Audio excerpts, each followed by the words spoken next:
I am absolutely pissed.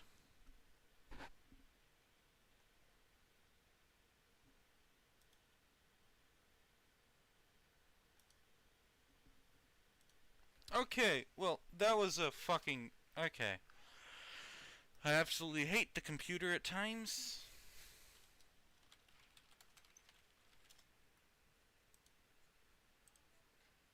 New, new stream once more. God damn it. Let's just,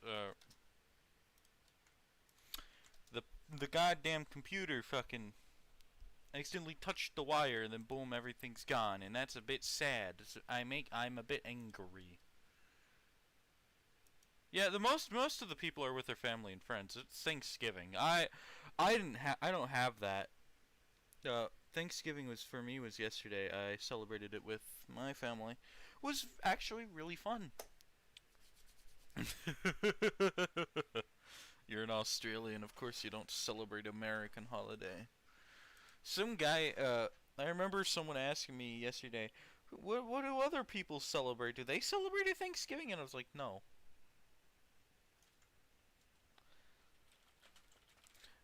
No, they don't. They don't celebrate a Thanksgiving. There is no Thanksgiving for those other people. It's an American holiday. It's American tradition. Then they're like, but what about Christmas? Christmas is a Christian holiday. It's not an American. It's international, not national. So a lot of people just don't understand that. Pilgrims. Da-da-dum. Da-da-da-da-da. Alright, let's, again, once more for the final fucking time. There we go. Did that. Hopefully the final. Hopefully. Let's increase the volume on the stream. We are now here. Are we ready? Are we funny? Are we good? Honored traditional owners. Do you mean Aborigines? I don't really care about the Aborigines in all honesty. So, we went past the first chapter. We're in the second chapter, right? On the Brockton Celestial Forge.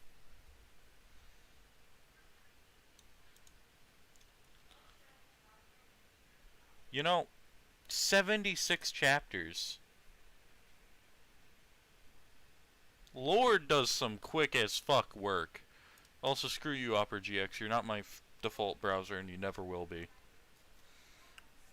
We're over at the... I'm not a master smith, right? I don't know. Let's just start there.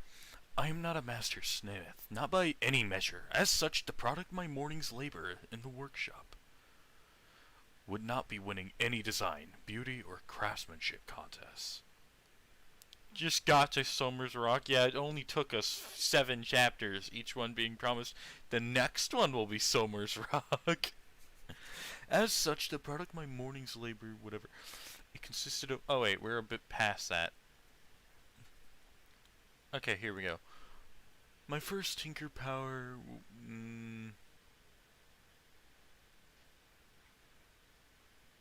There are other limitations to consider. Obviously, the defensive bonus was based on the item that was provided in protection.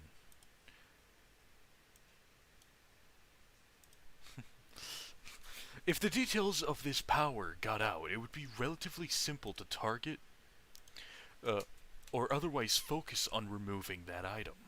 Also, it was defensive properties only. It would probably protect my knuckles when fighting, but it wasn't going to provide any increased offensive capacity beyond my willingness to fight recklessly by weathering more attacks. No increase to strength either, so if I got grappled, pinned, or otherwise swarmed, I would be screwed. So it was a powerful ability, but not a perfect one. It did mean that I could get better defense in a tinker in full armor without the bulk of an extensive suit, or the time or resource requirements needed to make it. One downside was it only extended durability to my body and clothing, so any equipment that didn't fit the definition of clothing was still vulnerable. So like guns, swords, shit like that, anything that is an accessory, not a cloth. I wonder if it would be possible to track down a piece of Tinkertech armor. I've heard of most of the sites selling Tinkertechs are scams, but there has to be some kind of secondhand curio or collectible market for old hero armor. Toy box. The ability to punch without breaking your hand is already a good weapon. I mean, yeah. I love his world building, but I also really like being outside the fancy box. The interludes are the best part later on, in my opinion. So, someone's messaging me, DMing.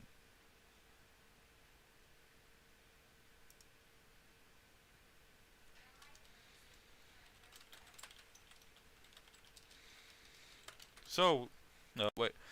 It's possible Chubster might have been transferred and went as a PRT delegation to Somer's Rock if they do send a delegation. Why would Chubster be the delegation?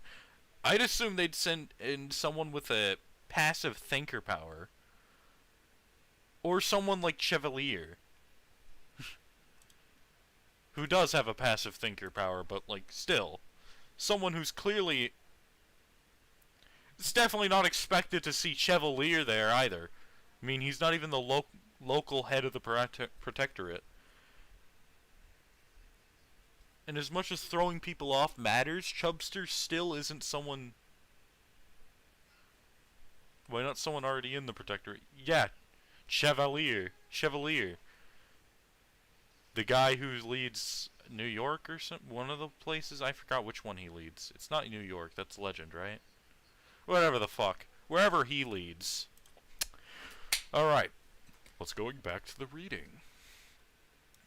Phillies send a delegation? I don't know why the Protectorate would even send a delegation when they could just send a PRT agent. Let's be real. It's far safer.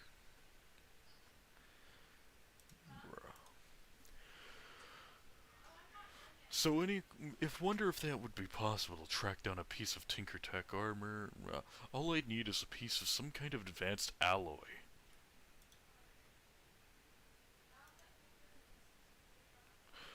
And I'd get the full effect of its durability, but if something like that did exist, I could safely assume it was well beyond my budget. My first tinkered power had arrived, and it worked out to effective invincibility as long as I played things smart. Not even tinker power. It's a straight up fucking brute shaker breaker. Would it be classified as a breaker? Probably not. Actually, no, it would be classified because each time you remove the thing, there's a new high defensive item. Eventually, it'll just be the shirt. Whatever. A striker? No. It's not a striker power. Assault literally is kinetic redirection. This is not a striker power. The PRT doesn't really clarify.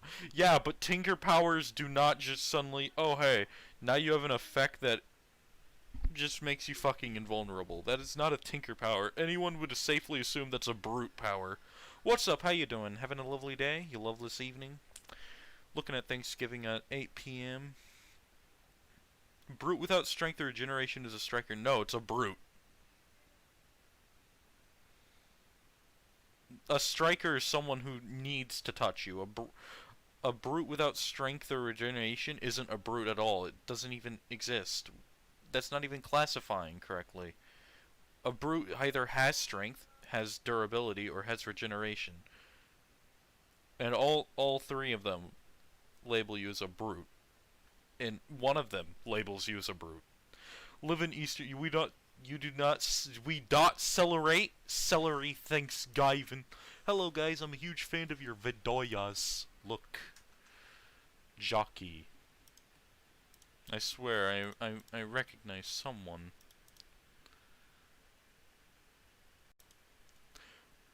But if somebody had a secondary, we might just call it a tinker. Maybe. The power ranks is as if a Pyron told his power at the point his power snowballed his size. Okay. We all want to continue the story. So, let's do it. I would still need to worry about suffocation and probably chemical and biological attacks. Good thing there wasn't any Cape in Brockton who specialized in the uses of poisons. Why is my passenger feeling nervous all of a sudden? Because it incorrectly assumes that Taylor's a master of poison, or specializes in the use of poison. Thanks, Alter. When actually, Taylor specializes in toxins. Poisons, not a lot of bugs are poisonous. A lot have toxins in them. They are venomous. Not a lot of them are poisonous, though. You don't really get poisoned when you eat a bug. Bugs to lungs, to both the organ and the dragon. Well, yeah, Lung should have killed her, though. I don't care what you say. Lung should have burnt the fucking toxins in his system and then just bitch slap Taylor. One hit is all it takes and she's dead. For some reason, she survives impacts that should literally kill her instantly as soon as she hits the wall.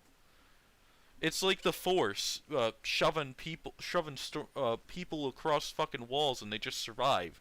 They just get back up, no questions asked.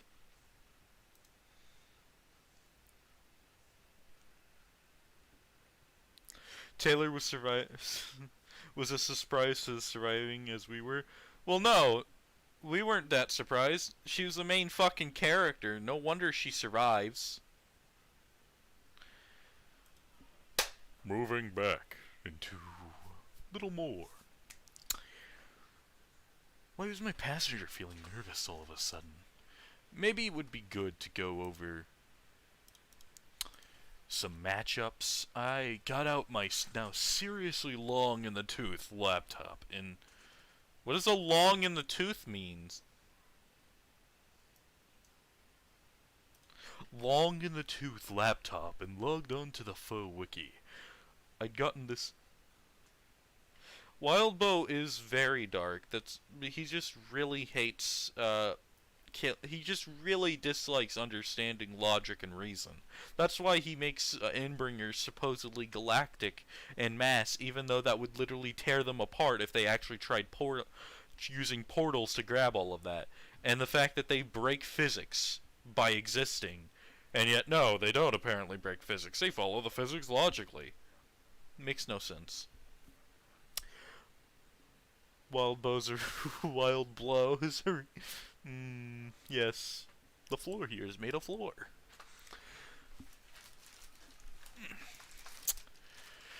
I'd gotten this thing in my first year, and time had not been kind to it. It was a budget purchase back then, and despite my attempts to look after it, the screen had a tendency to flicker, and the internal speakers were totally shot.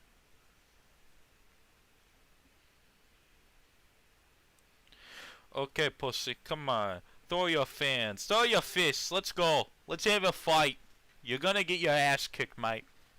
Anyways, I'm pretty sure I would have ended up laughed out of any serious Cape organization if I showed up in the thing and claimed to be a tinker. Still, it served the purpose for basic internet use. I was obsessively cautious about doing anything Cape-related online. Cape-related online, where that? From my own computer, and especially from my own apartment, but a little wiki walk wouldn't raise any flags. I had the added advantage of my passenger's insight while browsing Cape profiles. I didn't know exactly how accurate it was, but things like the seriously negative reaction to the newest member of the local wards team yielded some interesting results. Wait, newest member? That's Browbeat. At this point in time, Browbeat is the newest member. I mean, sure, he isn't as widely known. And Shadowstalker was actually added a bit, like, a year before this. So, newest member of the wards team. Questionable. She seemed to be dependable, if slightly edgy hero. But a little digging into Cape forums produced some fairly convincing evidence that she had a history of excessive violence, and a rumor that she joined Pro-Wards as a part of a probation deal to avoid being charged with attempted murder. Where's that? None of that had been on my map beforehand, so it lent some credence towards trusting the passenger's judgment. Oh fuck. isn't part of like the world just not trusting what goes on in your mind if it's different from what you think? Master powers be pretty fucking wild, bro. Most people hate masters. Don't get me wrong. It's still it's a passenger. This apparently Joe knows and trusts this guy, but let's be real here. This guy caused a lot of fucking trouble. The passenger, yeah, passenger, passenger. He really did become silent. He learned to shut his trap. Duel me in Mortal Kombat X. We're reading Celestial Forge. Nice of you to join us. If you want to watch the stream, you can. Or if you want to listen to me in real time, how about it? His past anger over his family. Some of the insights were completely mystifying. I had no idea what this weird feeling of offense was that was shared between Battery, Triumph, and Gallant meant. So it also hates cauldron capes. You're poor. You can't play Mortal Kombat X. It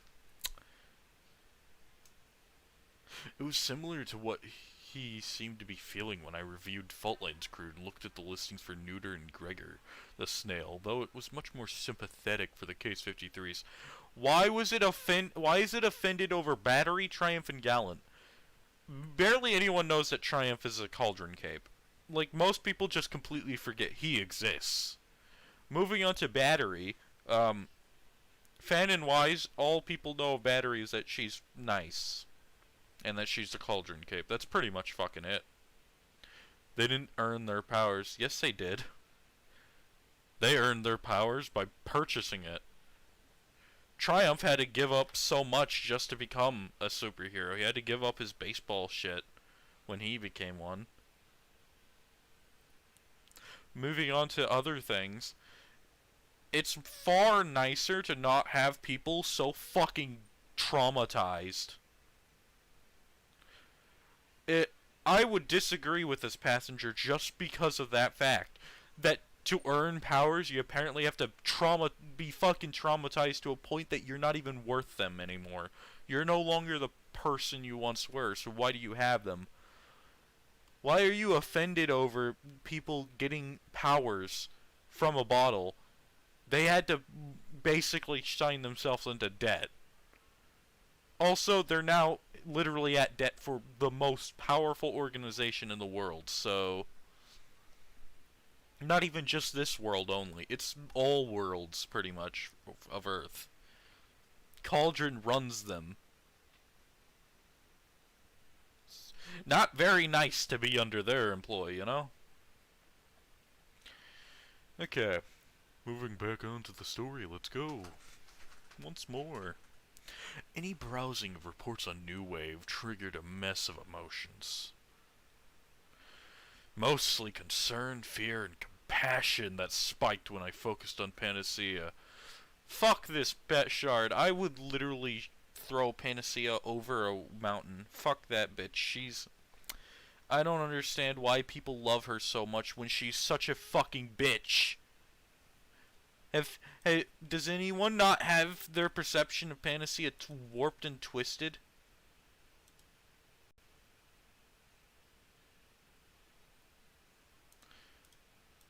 Yeah, it's just like Panacea is such a fucking asshole. Ward showcases that she's even more of a bitch. And in Worm, she's just such a massive prick. Going off on a little tangent, y'all know Ringmaker, right? The Lord of the Rings worm thing.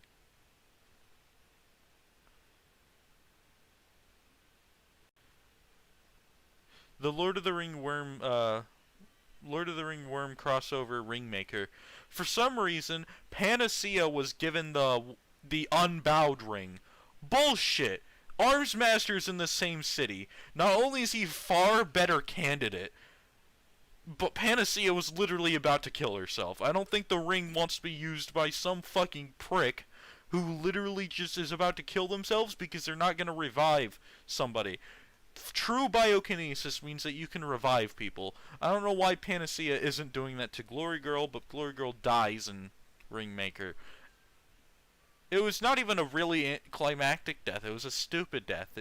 I didn't really find any emotional attachment to it. They barely focused on Glory Girl the entire story, so... Also, when the fuck did Dennis and Laser Dream hook up? I don't know.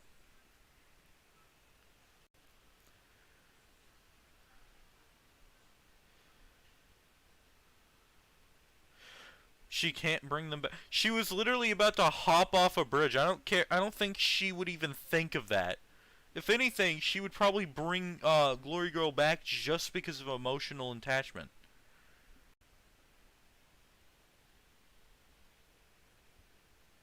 It makes no sense. Ringmaker... Still, though, why was Panacea over Armsmaster, Dauntless... Actually, no, Dauntless apparently fucking died, even though that would be impossible in the... whatever. It was a little super fanonized. Her super relatable trauma made her redeemable. She's a second gen trigger. Her trauma isn't even that big. I don't know why people want to fan in her trigger. It's a second gen trigger. Like what? Ringmaker sucks at... Yeah, her trigger was Glory Girl got hurt. Yeah, not even a fucking good one. That ain't shit. People get hurt all the time. Some guy across the block probably got shot once, alright? Why the fuck are you caring about Glory Girl? It's not even a relatable superpower. Ringmaker, it's a bad fic that... Yeah. It's somewhat interesting if you ignore the fact that Taylor doesn't understand a single thing about the rings, and that Taylor also assumes that somebody like Armsmaster would fucking lose himself because of the ring. Yes, somebody like Armsmaster. I don't think Armsmaster lost his sanity once. Not only that, but he's always stayed true to his goals. Even as Armsmaster, even when he was going around leading Kaiser to his death, even though that wasn't actually... Kaiser was just in the wrong place at the wrong time, if you went by a canon. It was because Armsmaster was trying to 1v1 Leviathan that Kaiser got killed, but Kaiser really should not have been there. That's why Kaiser died. Dumbass was staying in one spot too long, and so... he got snapped. That was an F in the chat. Regardless, let's get back to the story. Also, my passenger did not like Armsmaster, of course, but it was more of a level of distrust than actual hostility. I started with the page for Archer's Bridge merchants. No surprise there. General disgust. Though the feelings connected to Skidmark were more wary than I initially expected. Yeah, because Skidmark's actually a fucking genius when it comes down to it. The dude was making the best trigger events. He had 4 people trigger in like, what, 30 minutes? This confused me enough that I had dug into cape theories and found someone who had done the math on the effect of Skidmark stacking his propulsion fields. Calculations based on various video clips and the movement rate of different sized objects suggested there were no diminishing returns with power. If the man layered a field enough times, he would be able to launch something into orbit or create a mass driver that could wipe out anything in the city. Brockton was only kept safe by the restraint and limited ambition of a drug addict that kept him at a Shaker 2 rating. Why is he at a Shaker 2? There's no way Skidmark's a Shaker 2. He's at least a Shaker 5. His power's better than Vista's. Yeah, he may be an idiot, but he's still smart. He's still a gang leader. There's no way he's a Shaker 2. What, is Squealer a Tinker 3?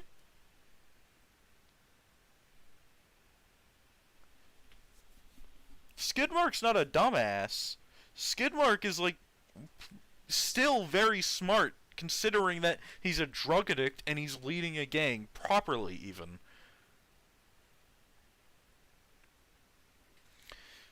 I don't know, I've never heard of Skidmark speaking Latin. So, defense against the merchants. Assuming that durability worked as advertised and wasn't just skin deep, I could probably survive anything short of a massive layered field launch from Skidmark, or one of Squealer's larger vehicle-mounted weapons. And before, like, Chapter 80, Skidmark just one-shots Joe with this shaker power. Okay, so Wildbow doesn't even understand his own ratings. Imagine putting Squealer's a tinker to. Does Wildbow not understand how fucking ridiculous that sounds? One of the fucking strongest tinkers in Brockton Bay. Well, because it's just Kidwin and Armsmaster and Squealer. Squealer is still strong enough to be enough for the merchants to have an even footing against the E88. I don't understand why Squealer is a tinker too. Elite and Trainwreck, yeah, they exist too, but Elite and Trainwreck are both below Squealer in terms of danger.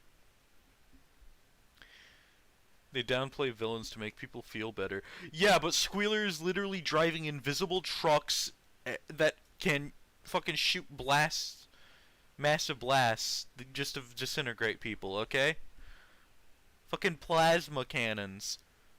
I wouldn't be surprised if Squealer could make a truck version of the Millennium Falcon. There's no way that's a Tinker 2. That's at least a Tinker 5. Come on. What, is Armsmaster a Tinker 4?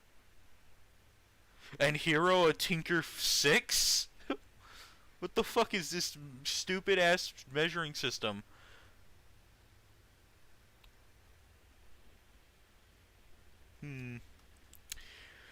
Probably survive. Nothing else should be able to seriously injure me, but I could end up trapped by Skidmark or Mush fairly easily. In short, should be alright if I ran into them and needed to escape, but taking the fight to them was out of the question at this point. You know, if Armsmaster was a villain, he would literally shred apart everyone in Brockton Bay. Nanothorns would fucking obliterate everyone, even brutes.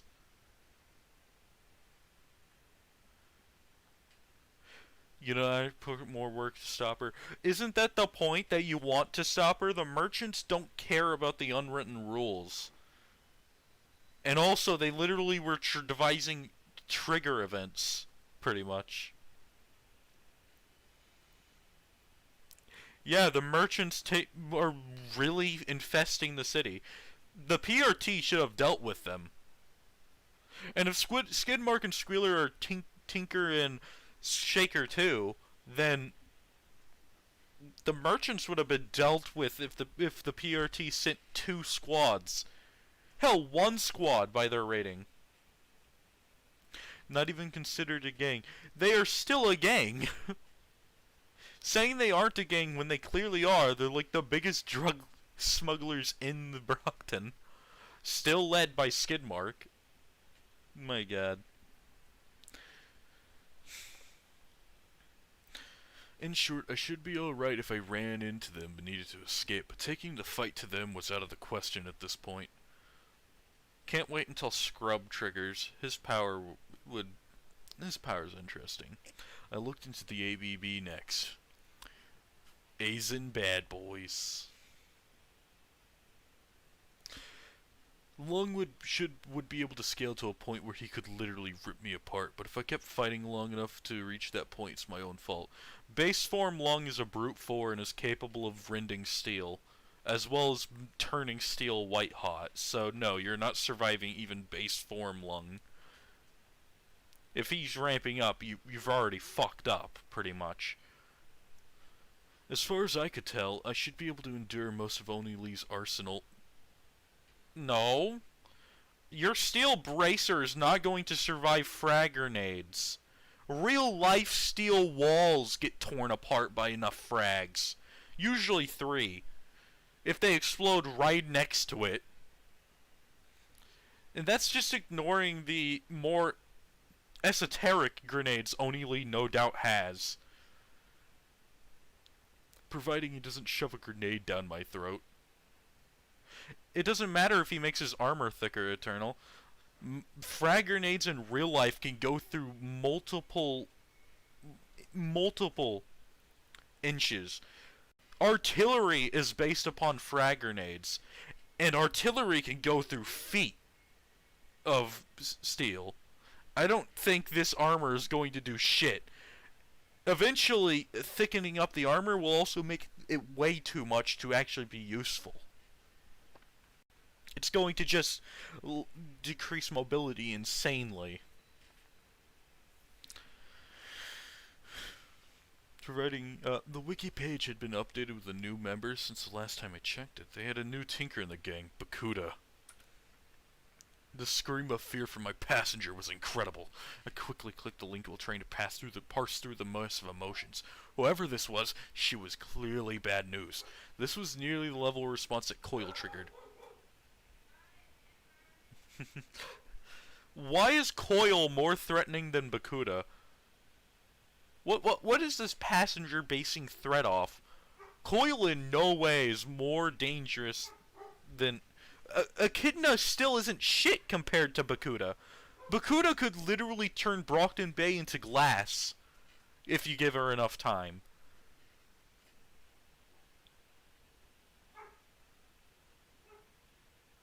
Coil may be a sneaky bastard, but Bakuda is still a fucking city nuker. Coil is not surviving Bakuda if Bakuda decides, fuck this city. Echidna's seen as worse by the fandom. Yeah, because they're a bunch of dumbasses. The only reason Echidna was bad was because nobody understood Echidna's power, which would be easily rectified as soon as somebody gets touched. And even then, the other reason why Echidna was bad was because so many people were already there. Meriden and shit. Everyone was treating it as a baby inbringer when it really wasn't. If Echidna happened in real life, we would quickly get rid of it.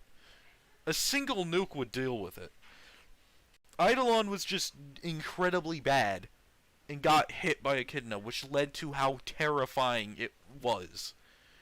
Remove the triumvirate and Echidna is nothing.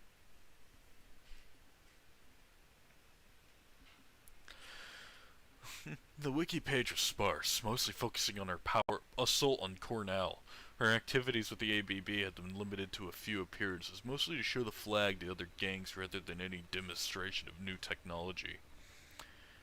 That probably meant she was still setting up.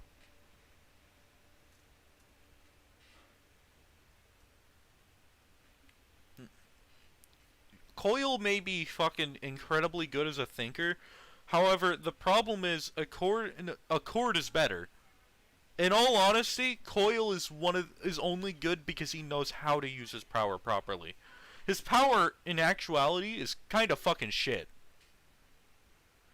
He's just a really incredible min-maxer who fucking cheats the system in every way. He's practically SB level of competence. That's the only reason why Coil seems dangerous. And most people forget that Coil really is vulnerable at the end of the day. When it comes to the people in Brockton Bay, he couldn't take out Long, he couldn't take out Kaiser, he could take out none of the gangs and even if he put the Travelers against them, they would all lose. He knows that. That's why he keeps his trump cards close to his chest only when they're necessary. Echidna was just there to make it seem that Pigott failed. He had no illusions that it was going to actually be useful. Because it really wasn't. Take the defensive and you've won. By that logic, Oni Lee wins every fight he goes in. I've never heard of Oni Lee going on the defensive. I don't think he even knows what that means.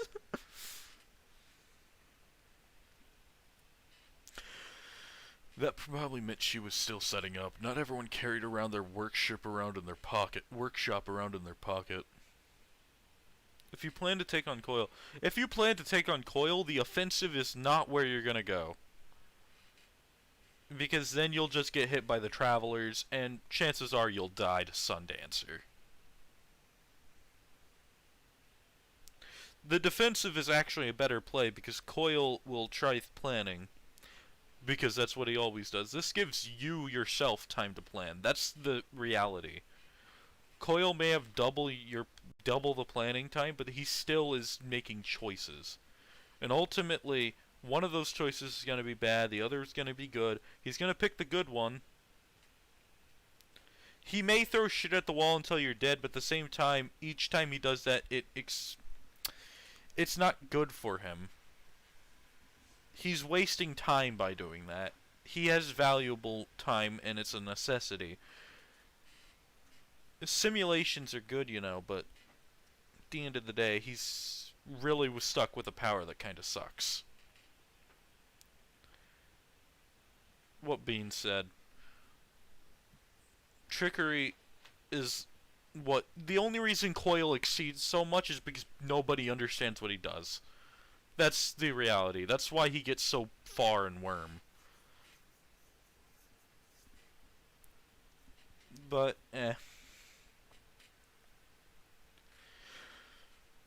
The loss of tools, research, and materials could make take a tinker nearly back to square one. Once she was set up, that's when things would get serious.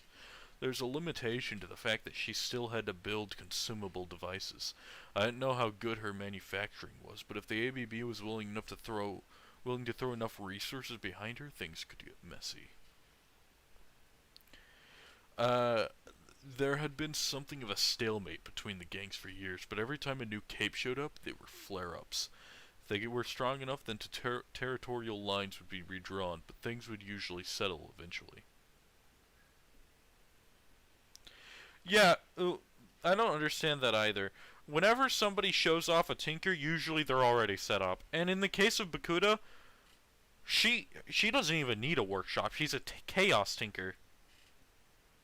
Nothing has exploded? Yeah, because everything's being given to Oni Lee and they haven't fought yet.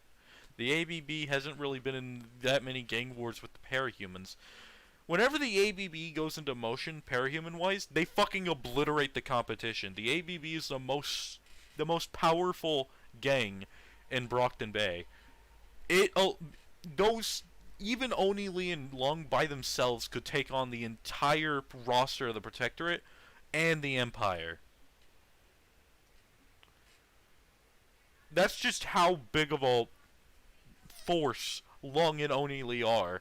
Add in Bakuda, they can take on the entire city in a 3v all. Yeah, Lung did take on the entire Protectorate in canon. That was immediately as it was like the first month he was in Brockton Bay. He took them all on and won. They fled the battle. In canon, nobody really knows that Lung fought Leviathan except Cauldron. And in canon, Lung is actually scared of Leviathan. He's scared of the Endbringers, thinking them immortal. How? I have no fucking idea. Maybe ask Kyushu, which sunk, and everybody on it was dead now. Alexandria was the only one, and everyone who was near the battle kind of fucking got roasted by Lung. So the only people who would survive would naturally be Alexandria. Because this was like 20 years ago. Then he went to China, because Alexandria threw him over the ocean or something. But barely anyone knows that he fought Leviathan, and won. I say won because Leviathan left. Leviathan fled. Case in point.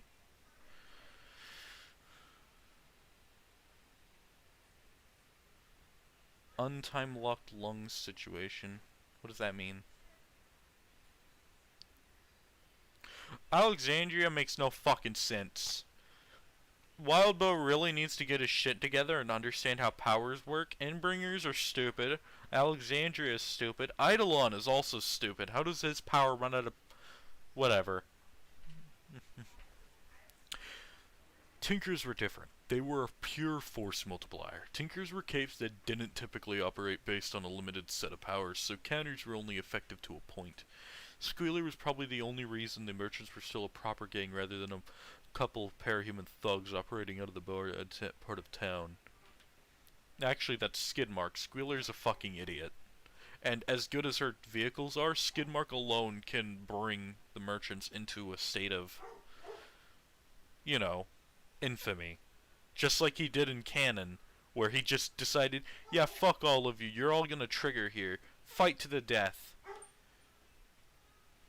And then the slaughterhouse attacked. If Bakuda was half as good, then the city could be heading for a gang war. Half as good? Doesn't Joe already know about the Cornell situation? Half as good? What? Bomb Tinker.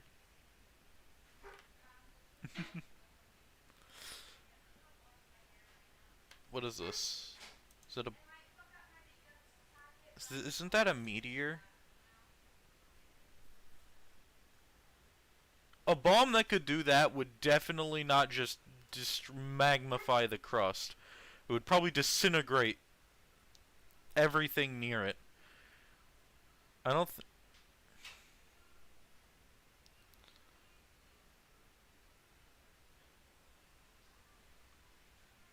So it's a Warhammer 40k. No wonder it looks kind of fucking ridiculous. Okay. I clicked on the video link bomb threat at Cornell and watched it play out. The video did little to reassure me, particularly the effect of the detonations. So Tinker might triggered in relation to their college life. That hit close to home.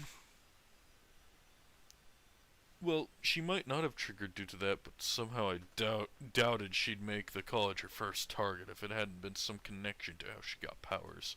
I knew how messed up Tinkers could get, the long drawn-out nightmare that led to their triggers, and how nightmarish powers could actually get.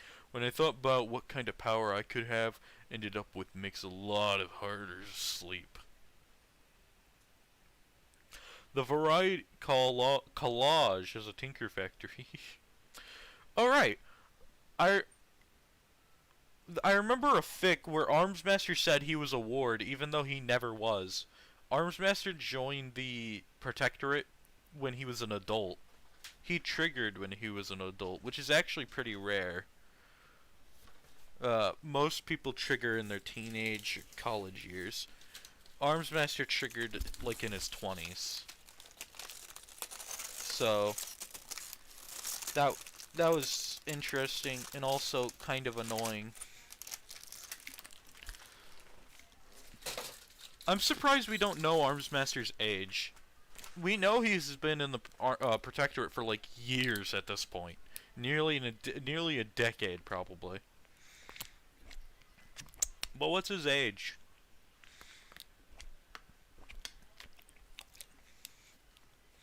He had to have at least been 23 when he joined. You know? It only makes sense. I can't see Armsmaster ever being an 18-year-old. Whatever.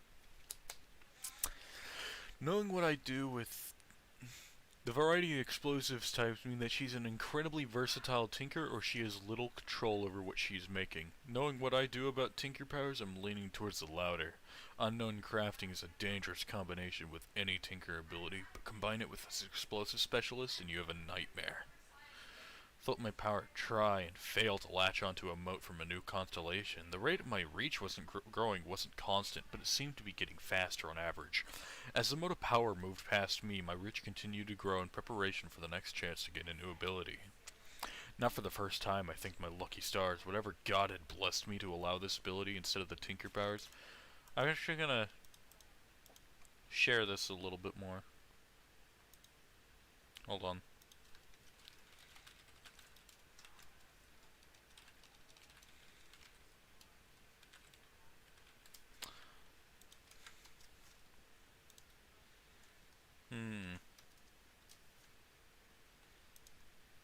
There we go. Hold on, actually, gotta send this to somebody. There we go, there we go. Ringmaker sucks, yeah. Basically going slow as a glacier right now. Yeah. Yeah, based on the next 2 weeks, which apparently have some time dilation going on. Chapters are like 1 hour. 24 chapters before the day ends. It's ridiculous.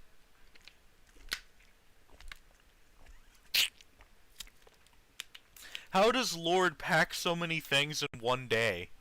I don't understand. Taylor Varga approaches 72 chapters for one day.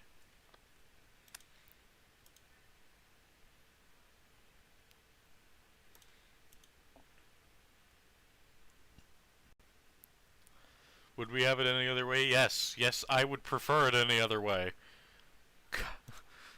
There's so much to unpack each day. Alright. Whatever gods have blessed me to allow me this ability instead of the tinker powers I would have had coming to me. A passenger obsessed with crafting was a million times better than the alternatives waiting for anyone who triggered conventionally. It was clear Bakuda was going to be a problem. With those effects, I couldn't rely on any level of physical durability to hold me together. By the way, later on, it's just, like, right now, we've spent around 20 minutes reading something that people get done with in 4. Not even 4. This is a type of thinking that takes 1 minute for someone to think about. What is Joe doing right now? Is he just sitting on a computer, looking at the screen, while he's thinking and monologuing inside of his head? Just like, not for the first time, I thank my lucky stars, whatever God has blessed me and allowed me. Like, just straight up, what the fuck is he doing? With those effects, I couldn't rely on any level. Every neuron firing is an interlude. I couldn't rely on any level of physical durability to hold me together. I needed a better way of countering her.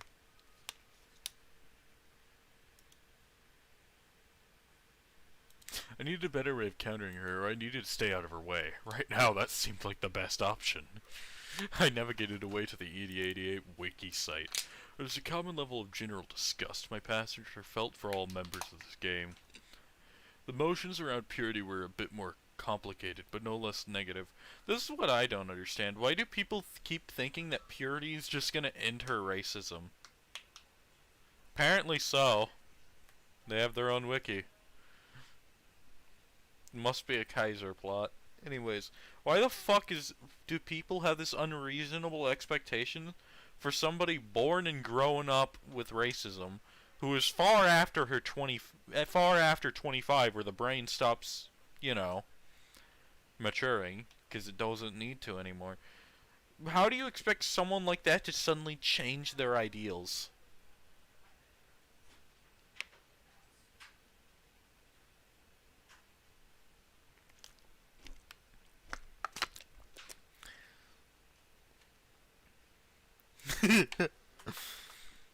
Like, there's no reason to be so negative towards purity. You shouldn't even really care. Purity doesn't even do anything most of the time. All she does is attack the merchants and the ABB. Why are you angry at her? When she does come back, it's when everything's gone to shit. You know, the city just got fucking bombed. That happened. Leviathan's about to strike.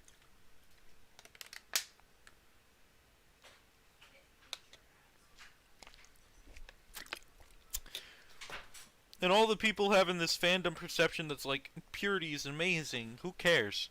You're a fucking idiot, but still.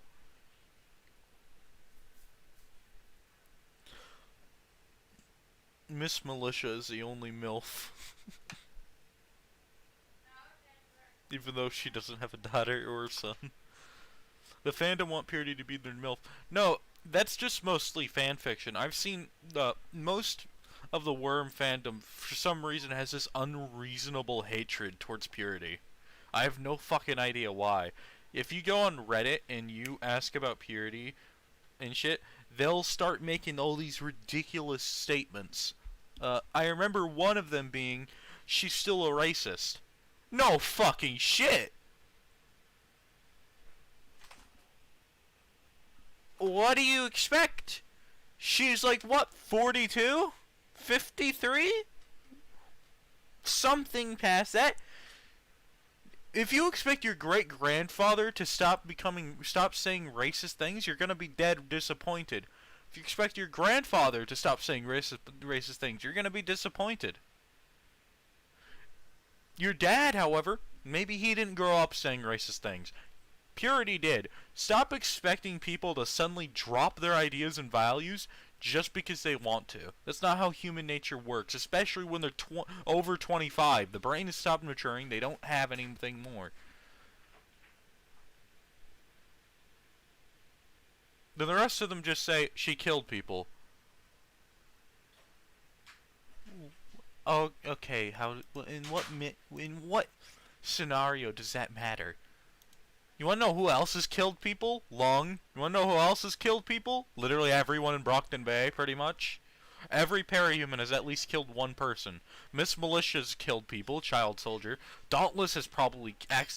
Dauntless did kill Alabaster. Armsmaster led to the death of multiple people. Who else?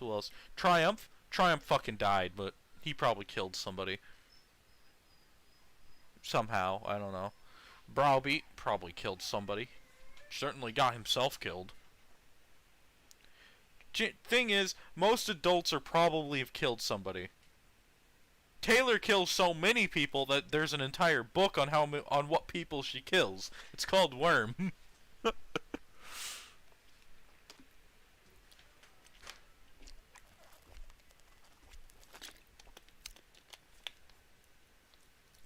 Browbeat literally... Browbeat is a self-biokinetic, and no way he should have died to Leviathan. Same with Aegis. Aegis should not have died to Leviathan either. They should have been outright immune. You're right, Browbeat one-shot Zion. That's how it happened. Joe takes an hour to say anything. Joe has so many thought derails that I derail less than he does. From what I knew, she had split from the main group and had been doing independent raids. Still, that wasn't what I was here to figure out. Oh right, she's also nearly legend level. So Purity is an incredibly strong blaster. My defensive prospects against Purity weren't looking good. No shit. She could bring down buildings and was rumored to have blasts that hit like legend. And yet you think you can survive Lung's base form, who is much stronger than Purity. Even then. All Purity does is knock Lung back like 2 inches. Maybe make him recoil. And you think... and you think you're gonna survive... You think that you're not gonna survive Purity, but you're gonna survive Lung. I doubted anything short of full Tinkertech miracle armor would save me from that. She was the worst of the possible matchups, though. No, Crusader is. Crusader ignores your armor and stabs you in the heart. Congratulations, you're dead. Rune, Krieg, Hulkwolf Knight, or the twins could probably overpower my defense, though it wouldn't be easy for them. I don't know how I would stand up against Crusader's ghost. You wouldn't. They apparently worked on some weird mantin effect interactions, so probably best not to risk a confrontation. Worm was made by a horny man, only females get redemption, mostly through relationships. I'm gonna be honest, the amount of gay relationships in Worm is insanely fucking stupid. This is like... Society's fucked. Why the fuck are there so much gay shit? Gay shit only started mattering after the 80s. That's when everyone was starting to actually put effort in. And Worm 80s got fucked over. I'm surprised that homosexuals are still out and about in Worm. It is honestly going against all known laws of logic. So, there's no campaigns for the homosexuals, because everybody who does those probably fucking dies. There's, Cauldron even probably stops them. They want triggers. So naturally, they'd let all the racists be. The 88 is around. Full-ass neo-Nazi organizations. The KKK, yeah, that group is probably still around. Why aren't they doing anything? What, do they not have any capes? They're like they're perfect for capes. Straight up savages.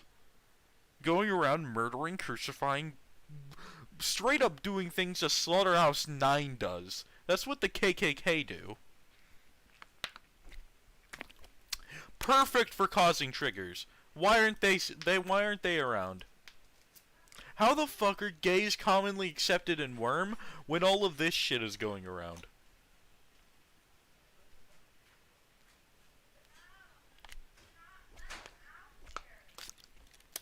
Legend. Legend is nowhere near... Legend doesn't even have a sway over Cauldron. He's nowhere near powerful enough to enforce it.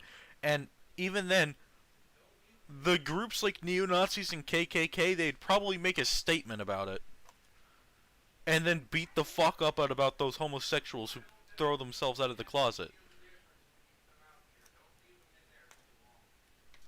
Like, why is everyone going, oh, Legend? Doesn't make sense. Legend's one dude, who's all the way in New York.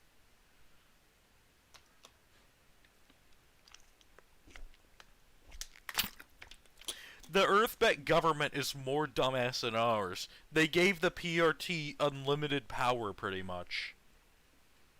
Hell, there's barely any influence of the American government. I can't recall a single thing about the president in all of Worm. Does anyone actually care about the president? Is that just a position that nobody cares about anymore? The Earthbet government isn't even... Female draft? I would love that. Equal rights, equal fights. Less screwed up custody. I don't think that's possible. No, that is impossible, especially since the Canary existed. Less screwed up custody, yet Canary is thrown straight to the birdcage. Seems to me as if the law is a really bunch of bullshit assholes in Earthbet. And also, most people accepted that decision. Why? In real life, we had a Kyle Rittenhouse, and it was like everyone was split. It was a split thing. Republicans were like, "Fuck yeah, that kid knows what he's doing." Democrats just wanted to make an example out of him, like he made an example out of that pedophile. Rosenbaum going around like a fucking drug addict trying to beat people up. Whatever. But still, if Canary's situation happened in real life, people would be up in arms about it.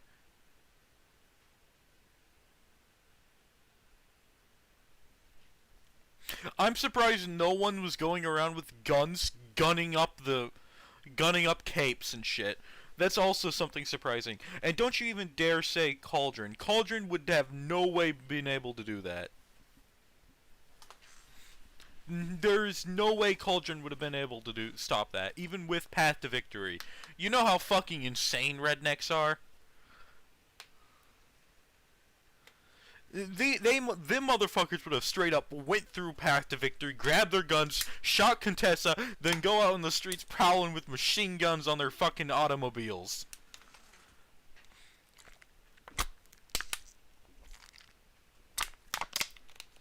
No one gets in the way of a redneck. No one. Redneck. Okay. They apparently were...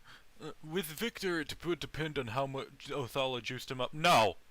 Victor pulls out a .50 caliber and your head explodes. I don't care how big or thick your steel bracer is. It's not thick enough. That's ignoring him pulling out a 700. You know, 700 Nitro Express. You really want to try thinking you can survive that?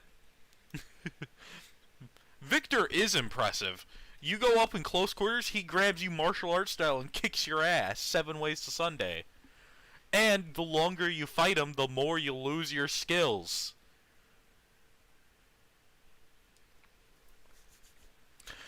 I think I could handle the pyrokinesis she could grant. Why are you trying to think Othala is in any way necessary when you're fighting Victor? Victor is going to straight up murder you. But I didn't know the limits of the super strength she bestowed. Well, it doesn't matter, because he's going to hit you in the organs, which are much squishier, even with your durability, than everything else. Yeah, they're still going to get fucking hurt, bro. People like Cricket and Alabaster could be difficult to deal with, but probably not that threatening. Cricket? Not threatening? Sound waves, my guy! Sound waves! Not threatening!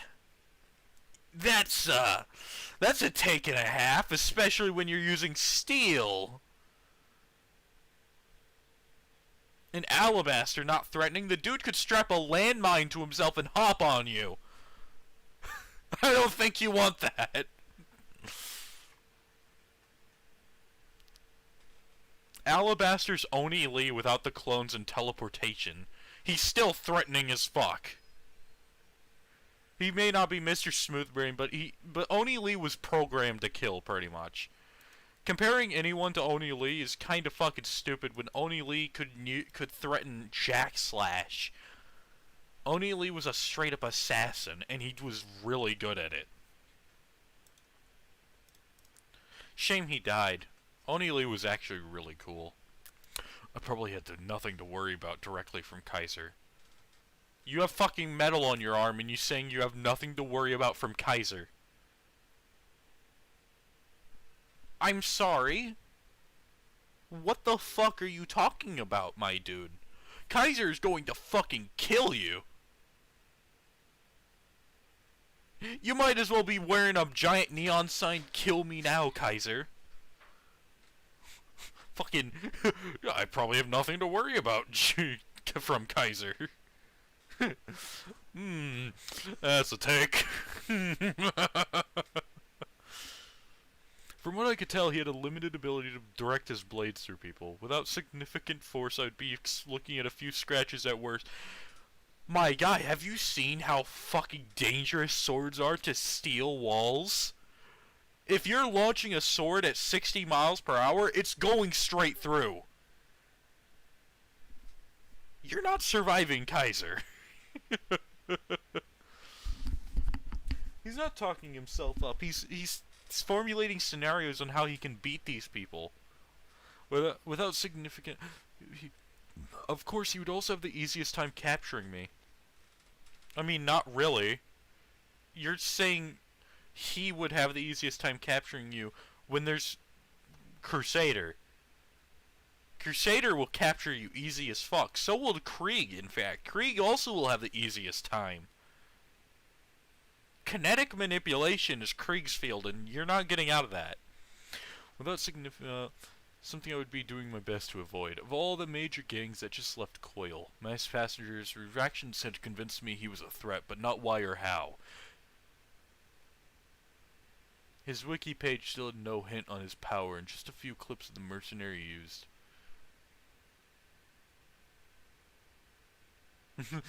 Talking yourself up, I mean, going, I could take the entire... Yeah, exactly. Wasn't he literally saying he could beat Lung earlier, as long as Lung didn't ramp up? I don't think Joe knows a single slight thing about these characters. Clearly the wiki is inferior to what is actually... Jesus. No hint of his power, and just a few clips of the mercenaries used. His men were at least well equipped. The high-powered rifles they used could be a problem on their own, but I didn't like my chances against the Tinkertech lasers they had attached.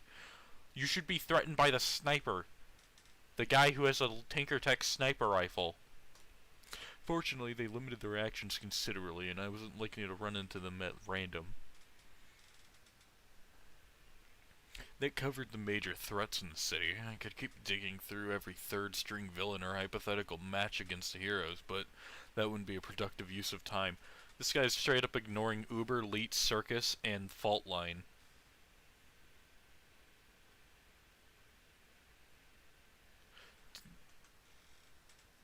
Like, all of the... and the Undersiders, but the Undersiders are actually... it actually makes sense to ignore Fault Line and the Undersiders. Neither of them have really powerful capes. Well, Fault Line does, but Fault Line doesn't really interfere that much. But Circus, Uber, and Leet are all a lot different from that.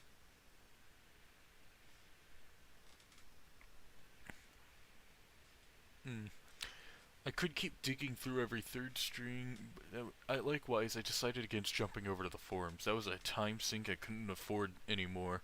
I had a limited amount of time off and still had a huge amount of preparation to do before I was ready to be a hero. I started making a basic lunch and considered how to spend the rest of my day. Of course, you need to tell us that you're making a sandwich. What sandwich is that exactly? Maybe some ham? A little bit of a slice of American cheese on some white bread? I needed to keep working on my physical condition. Uber and Leet have always been the somewhat threatening, not really, villains in Brockton Bay. But Leet was always considered to be incredibly strong as a tinker. Even after his inventions failed, people still knew he was a real threat. It's just that they kept failing more and more and he didn't do much. Doofenshmirtz isn't a threat. That's the thing about Doofenshmirtz. Oh, he makes these cool inventions, but he's not a threat himself because he can't use them. Calling him a threat is like calling, who's that loser in Medaka Box who always loses? It's like calling that guy a threat when everything he does will ultimately lead into his loss.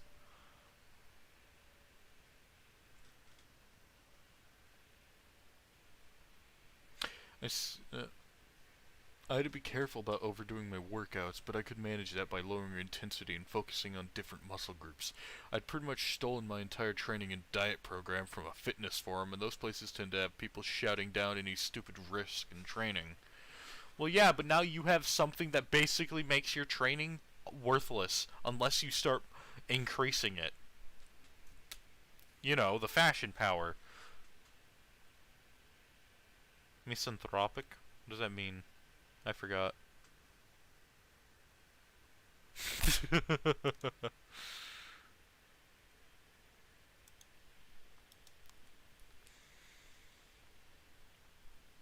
Also, as good as the bracer was for overall defense, I could use a subtler option. I would hit the market and see if anyone was selling old knee pads, wrist guards, or some other similar type of protective equipment.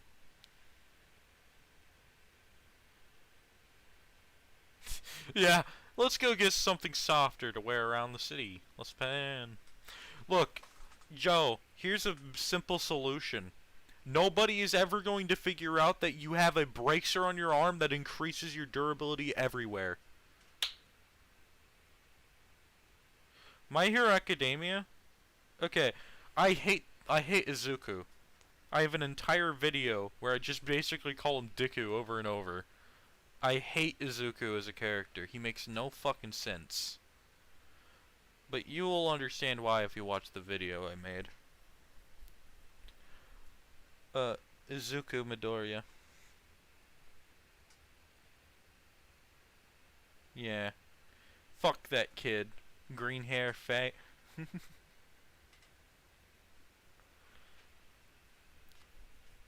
Also, I dislike a lot of the quirks. New Order makes no sense for My Hero Academia. Like, really overpowered. Insanely overpowered, and yet somehow loses to Shigaraki. How the fuck? Whatever. If I could get a basic knee pad. Those are not subtle at all. I don't know why people think knee pads are subtle. They're not. You can see somebody wearing a knee pad a mile away. I might be able to wear it for under my jeans to get some constant level of protection without attracting contention. You want to know what's subtle? A watch. A good watch. That's pretty fucking subtle as a defensive ornament. because nobody's gonna assume it's a defensive ornament. You think? You hear what I'm thinking? Use a fucking watch. No, no, no. Better. You want to know what's better? Wear a massive ring, right? And put a big watch over it and say, I like looking at the time and I have trouble seeing close up. I have glasses. Pull out glasses you randomly stole. Put them over to help me see better close up. There you go. There you go. It's what people do in real life, and it's possible. Nobody's really gonna care. Nobody's gonna ever think, oh hey, that guy has defensive watch. It is super dumb, but it's still possible. It's still feasible. Hell, at that point you could also just make a glove. Just use a glove. Just make a glove. Gloves are part of every costume. Boots, yeah. Boots work. In fact, if you really want to go subtle as fuck, just grab a massive, make a pocket. Just make a pocket in your shirt. And turn it into steel. Perfect sheet of steel for that pocket. Nobody's gonna notice it if you wear armor over it. It's gonna be the same, like, whatever. Trauma plate, yeah. Maybe, in fact, you could just... Couldn't you just, like, tie a phone or something similar to a phone in your back pocket of jeans? Just put it there. There you go. They're never gonna suspect that's a defensive plate. They might suspect it's a shield, but unless you showcase ray shielding, they're not gonna suspect that at all. Actually, yeah, it needs to be wearing it. Just have it inside of the... have it sewed in. a Nokia phone sewed in. Joe is unkillable because he put a Nokia phone onto his jeans. or whatever. Just put it into the category of clothing. There you go. It's not equipment, it's clothing.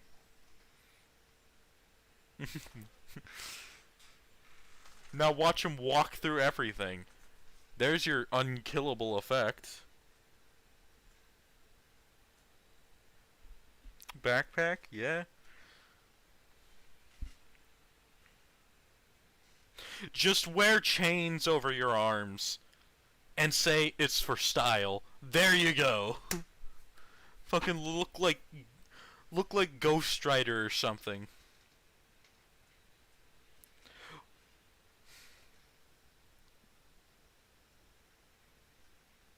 Ghost Rider, Kratos, something.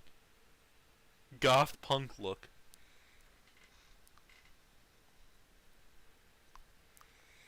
So many things are far better than the bracer.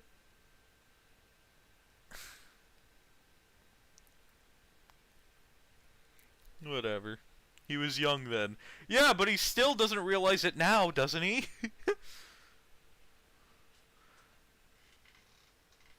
Honestly, it's 3 weeks ago. Couldn't Joe just like grab a medallion or something and put it over his neck? There you go. There's his super defense. When people ask, style. It's still clothing. Medallions are too small. Make a bigger one. And the necklace is part of the medallion. There you go. Now the size is increased.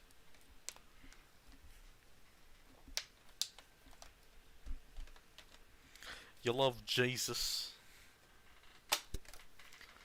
Christone. Now wear an emblem of the flying spaghetti monster and say you're a part of the Pastafarianism. Stop smoking, Joe. Or some other... If I could get basic wonder and get a constant level of protection without attracting attention, you will definitely attract attention when you have one knee pad. It wouldn't do much against guns. Weren't you saying that your steel... that you wouldn't have to worry about Victor unless he got super strength or pyrokinesis? with a shitty steel... I don't think you understand how... Wow. Pastafarians were colanders. Actually, yeah, just wear a helmet and consider that part of... Nobody's gonna assume that's gonna protect all of you. Wear anything aside from a bracer. And knee pad. Because those are so fucking obvious. Make your helmet look like a fancy hat. No, no, no. It's a Santa hat.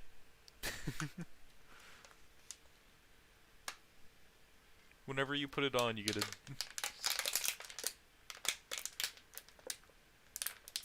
punch a steel blank. I've already punched steel. I don't like the feeling.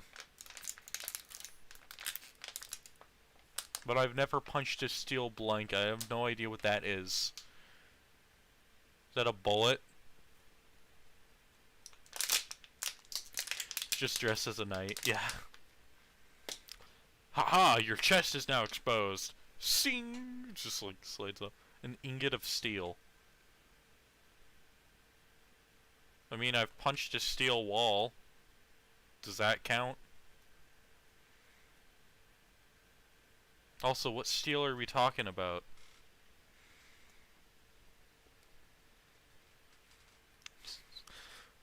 Plank is the original stand. I don't... but it should do... where melee weapons shouldn't be much of a concern. Mate, if you're afraid of guns, you should be deathly afraid of melee weapons as well. Especially warhammers. Or hammers of any kind. You should be really concerned. Knives? You should still be concerned of knives. If you're wearing knee pads, they're gonna tear right through it. Knee pads are shit compared when using knives. Even bulletproof vests get torn by knives. I don't know why people keep thinking, oh, knives are shit.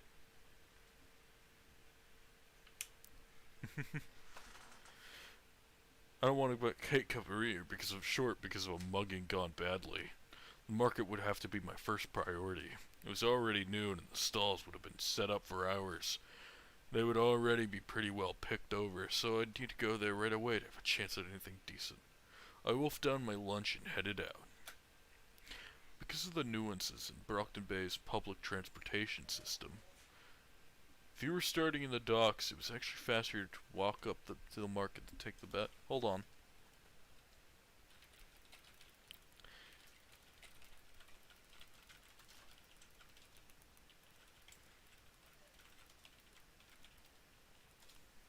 Anyways, then take the bus. The road access of the Lord Street Market looped around the outside of the city through seldom used and poorly maintained back roads. Bus service to the area was a trial, and that used the weird fifth color on the bus schedules and varied based on time of year, day of week, and probably whether Mars was currently in retrograde. Unless you were hauling an amount of goods that made walking impossible, it was better to just cut through fields along the coast past the north end of the boardwalk.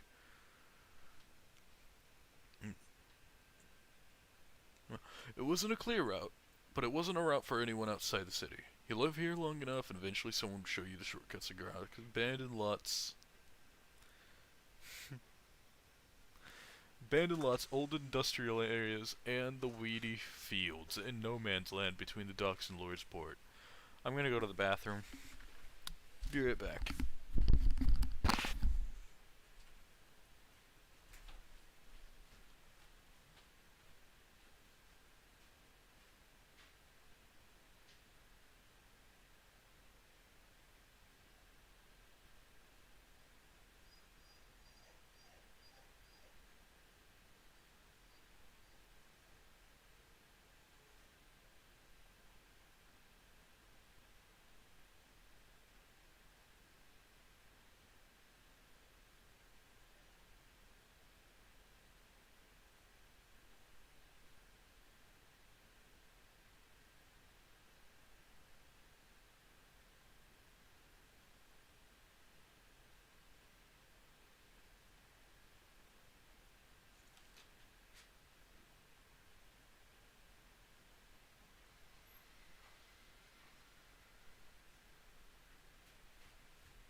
Fleur's death was bullshit.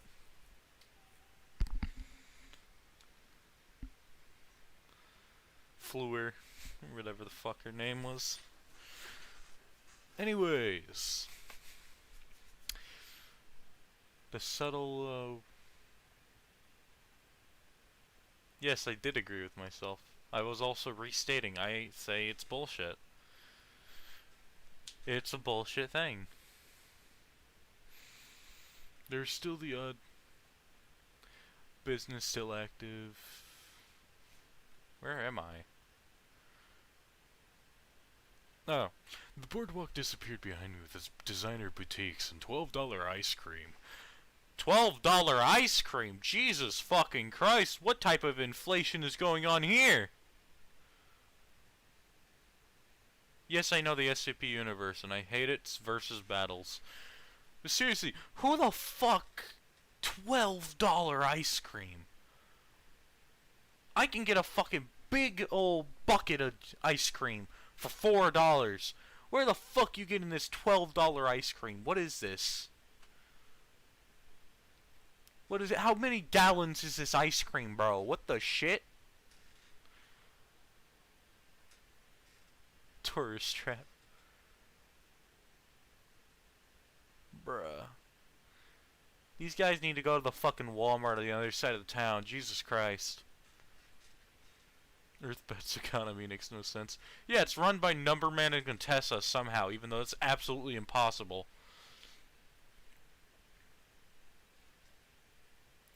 Fucking $12 ice cream.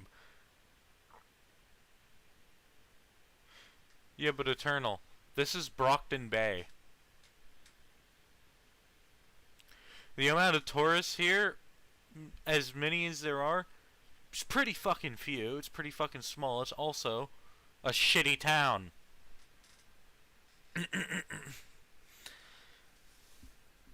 Jesus.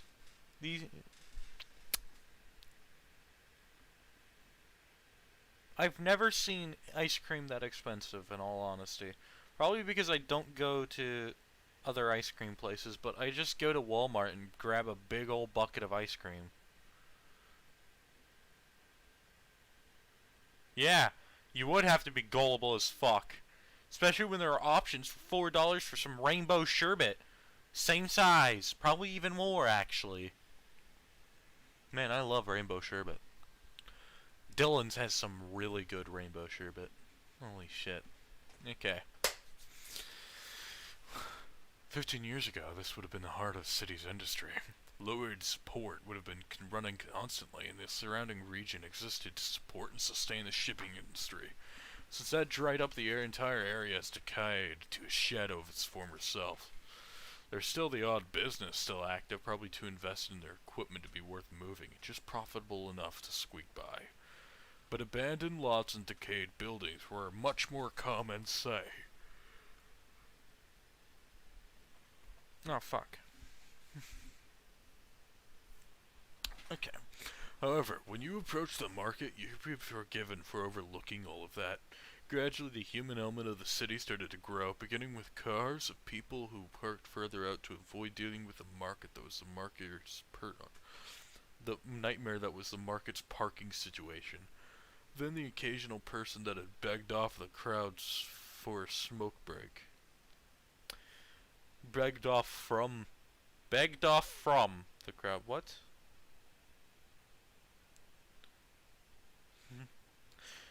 Then the sound started, the subtle roar of hundreds of people in the same place, talking, laughing, bargaining, and haggling.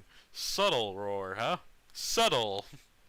Not a word I'd use to define that, but okay. You heard the market long before you caught sight of it. Sight, as in website. The subtle roar. the caught sight, as in website.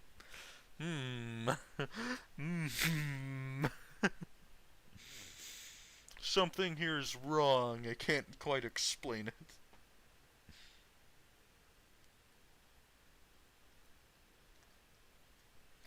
The place was packed today. It made sense it'd be. Brockton didn't have horrible winters, but it wasn't exactly comfortable in February and March.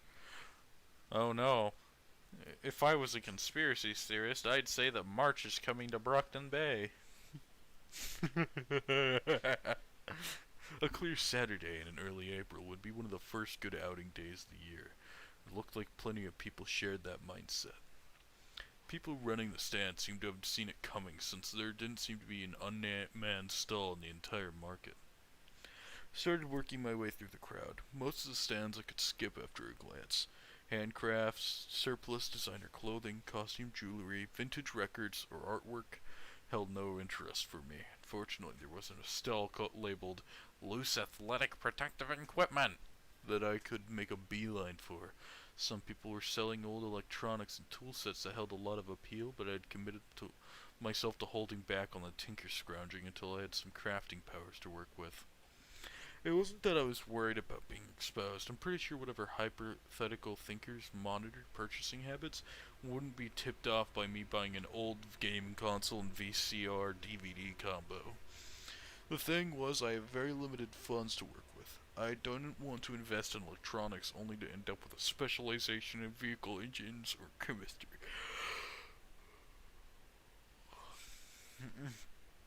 Case in point, before I got my last ability, I would never have considered the need for isolated pieces of armor. It was a shame because there were a lot of tempting possibilities here. Even without power-assisted crafting abilities, there was an appeal in taking apart old machinery. Guess I would never have ended up in an engineering program if I didn't have those instincts. Still, I pushed them down and pressed on. Quick, and I use that term loosely. Circuit of the market didn't reveal any stand specializing in protective sports gear. It left me hunting through individual stalls. For a good portion of Brockton Bay, the market takes the place of a yard sale when the time comes to clean out the garage or declutter the house. It's easy to spot the people using it for that purpose. People who make their living from the market have a professional attitude. They have well-made signs, neatly organized merchandise, and proper cash buckets. Boxes. Some of them even have those new smartphone card readers. Provided a stark contrast to people with optimistic expressions and a table full of random junks. Those people were my best chance to find out what I was looking for. I also turned what should have been a simple shopping trip into an ordeal. If I wasn't being strictly conservative with my finances, I could have walked into a department store and picked up a whole set of pads in 5 minutes. Instead, I was hunting around through a heavy throng of flea market shoppers and trying to find a budget piece of skateboard equipment. Not exactly the shining start to a cape career I would have envisioned. Why can't you just make a knee pad? I'm not the only one thinking this. Why the fuck are you going around shopping for one? You have a workshop. Go make one. It's like you waste 4 hours when you could have done it in 30 minutes. Boom. Snap, done, crack. What the fuck are you doing, Joe? Still, given what some tinkers had to go through for supplies, this counted as a cakewalk. You wanna know what would count as a cakewalk? If you went and built the knee pad yourself? An hour sorting through junk was nothing compared to tinkers who ended up having to rob chemical depots or required rare earth materials to be able to accomplish anything. Well, they usually get picked up by the Protectorate, so they're required with everything they need. I didn't have a problem finding skating pads. The problem was every set I found so far was child-sized. And I mean that designed for preteen or younger. I don't know if I was seeing the residual equipment from abandoned skating hobbies, or if once they reached teenage years, their parents stopped insisting on full sets of pads. Sizing was going to be a problem for me. What is this? I had my growth spurt late, and I had decided to make up for lost time in spades. Even stuff sized for teenagers wouldn't work for me. I felt activity in the Celestial Forge and moved out of the flow of shoppers to focus on it. One of the largest constellations was swinging towards me, and my power latched onto a small mote from it. I took a moment to focus on the new power. The constellation was quality, and this particular power was called Bling of War. I like this power, actually. This power didn't, strictly speaking, give me any new crafting abilities or technical knowledge. Instead, it allowed me to design and build things in a much more stylish manner. It was an aesthetic upgrade. I could add style or even a certain theme to what I built. While it wouldn't help me with the practical requirements of the construction or design, it would allow me to sidestep the early Tinker cliché, where they initially debut in a set of gear that looks like it was made from the product of a junkyard screwing a trash compactor. Hell, most capes outside of the Protector and major gangs fell into that category. I'd seen forum threads joking about the number of capes whose debut costume was either a ski mask or a hoodie. I thought back to the bracer currently resting in my workshop, the bulky hinge, the crude weld lines, the ill-fitting bend to the material. My mind was suddenly filled with 1,000 ways I could have done that better. 1,000? I thought this wasn't a crafting upgrade, but an aesthetic upgrade. Okay. None of them would have improved the protection or accessibility, but it would make it look like the thing was made by a professional rather than a 12-year-old left unsupervised in a metal workshop. Man, Joe really hates himself. I thought he's a college student in this shit. I badly needed more crafting skills. I had a very limited ability to make things, but with this power at least everything I made would look excellent, even if it wouldn't function any better than whatever crude thing I could pull together. I made a point to check some of the book stands before I left. If I could get a couple of how-to books, I might be able to make decent progress on a costume. Why the fuck is he... Does he not have leather in his shop? In his workshop? That seems like something most people would have. Right?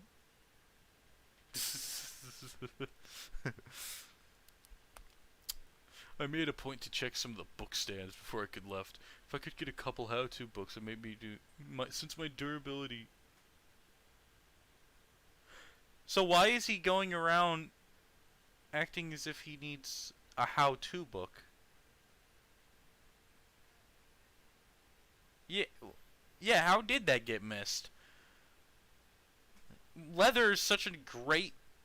Leather is great, even for durability. Okay. Extended my clothing. It really shouldn't matter if the costume I pulled together was terrible quality or poorly made. It would hold up as long as I had a piece of armor to buff it. Well, that's not how you should be thinking, Joe. You should be thinking, I really need this costume to look and be good, in case I lose my armor. I knew enough metalwork to get something functional bashed together, and this power would make sure it looked good. This did mean I would have to completely rebuild my bracer. It should be a bit easier this time now that I'm not making things up as I go. You didn't get a crafting ability. What are you talking about, not making things up? You are making things up as you go. You don't have a crafting ability yet. Joe, what are you talking about? Still, that was hours of work wasted.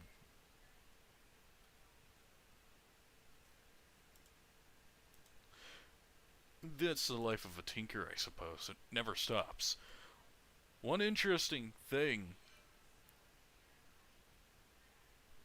that was connected was that connecting with this power didn't take all of the reach I'd built. Rather than start from zero, I still had about half of what I had accumulated. And the next time a constellation came within range, I would have a much larger...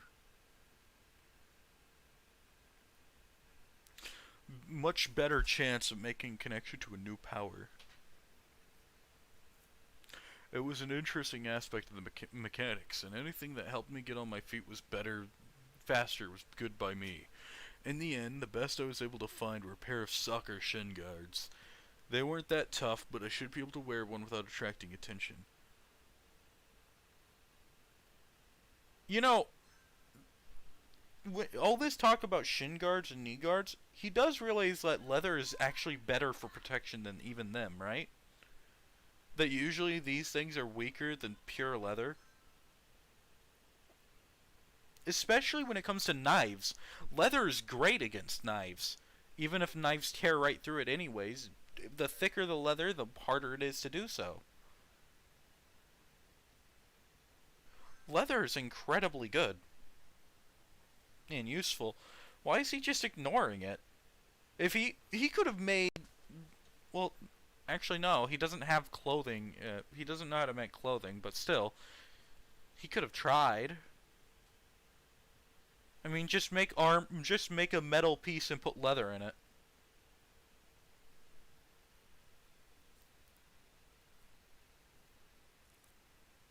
Knives are not good against leather, but they certainly as hell are good against shin guards and shit.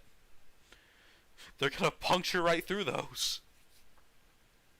He has the internet, but he doesn't understand how to use it. He needs how-to books. He literally was searching for how-to books.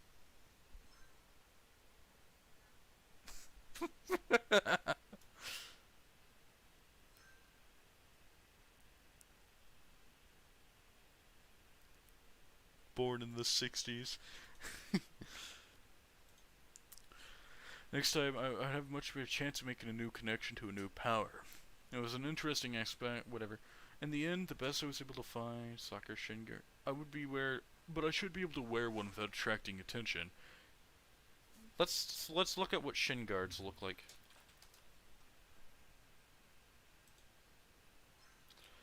You're saying you won't attract attention with these. What pot are you smoking, dude? Let me just copy this and put... Smoking pot. Genuinely smoking pot. Even if you're wearing pants over them, they're still obvious. It's like knee pads. Even if you have knee pads under the clothes, it's still protruding. And with socks, it's not even gonna do anything. They're still noticeable regardless. Both A and B lead to them being noticeable. You're gonna need some huge ass pants. Very thick pants.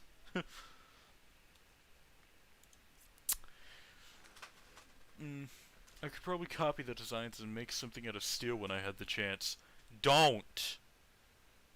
I don't know why you're making shin guards out of steel, but that's a terrible idea.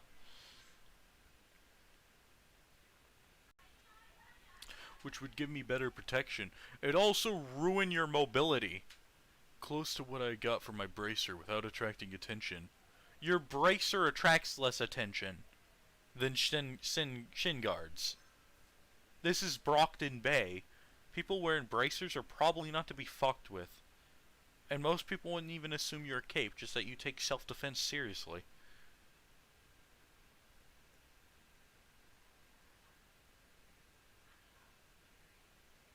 Oh, yeah, give you by wearing anything, pretty much. You could wear a $10 fucking necklace. Wise woman once said don't get hit in the first place. Well, sometimes you need to make a statement. The book I searched turned up dry. The only how-to book I found was the basics of carpentry. Why the fuck are you searching for how-to books? Logic 9001. Joe is not going to be able to dodge with the shin guard. With steel shin guards, he's basically going to be fucking tearing his apart. Tearing his leg. Moving it is going to be a pain.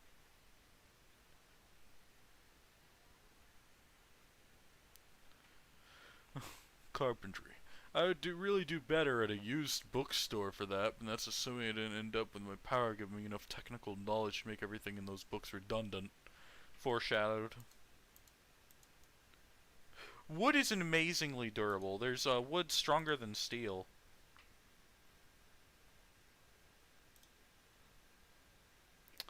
Yo guys, the event only has us three now. It's just us three in here. It's a fucking shame. Super wood, not petrified wood. Maybe it's petrified? I don't know. They called it super wood.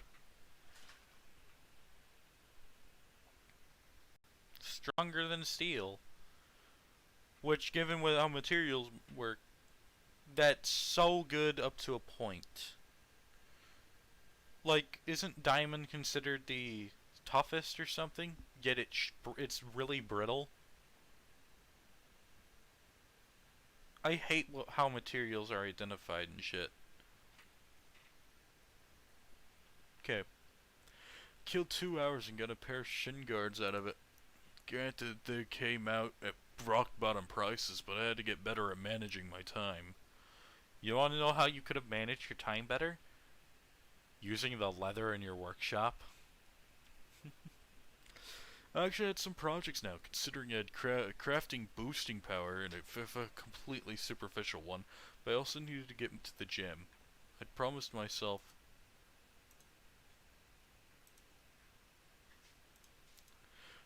Oh, Kit Bash, yeah.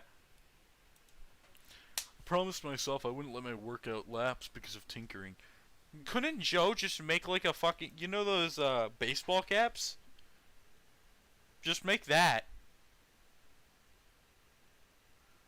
Nobody's gonna look further if you just cover it up in leather. Like, make it out of steel, cover it up in leather, put it over your head. Congratulations, dude. There you go. Clap, clap, clap. Yo, welcome, Exulsus. If a completely superficial one. But I also needed to get to the gym. I promised myself I wouldn't let my workouts lapse because of tinkering. If I wanted to exist outside the workshop or lab, I would need to be able to handle myself in a fight. That meant training was essential, which meant not skipping my workouts just because I had a shiny new ability. So I left the chaos of the market, looped back around through the docks to my apartment and grabbed my gym bag and a snack. The food requirements for trying to build muscle were absolutely insane. When you had to eat, what you had to eat, the ratios, before or after workout, it was nuts. Honestly miss the days I would just focus on distant running. Well, this mostly ties down to how much you're working out. When you had to eat doesn't really matter. What you had to eat somewhat matters. The ratios, no idea what those are, don't matter. Before or after workout, that does matter. However, you can gain muscle just by eating a lot and then working out for 4 hours. Just straight up doing push-ups for 4 hours. You could gain muscle that way. You could eat an entire Thanksgiving dinner and just throw yourself at a wall for the next 8 hours and completely overpower it. You burned more calories than you ate. Well, no, you burned a lot of calories, but you didn't. You burned a lot of calories, but you didn't burn more than you ate because that would be dangerous. You burned as many as necessary so that the rest of the calories actually don't turn into fat. They go into the proper places. There you go.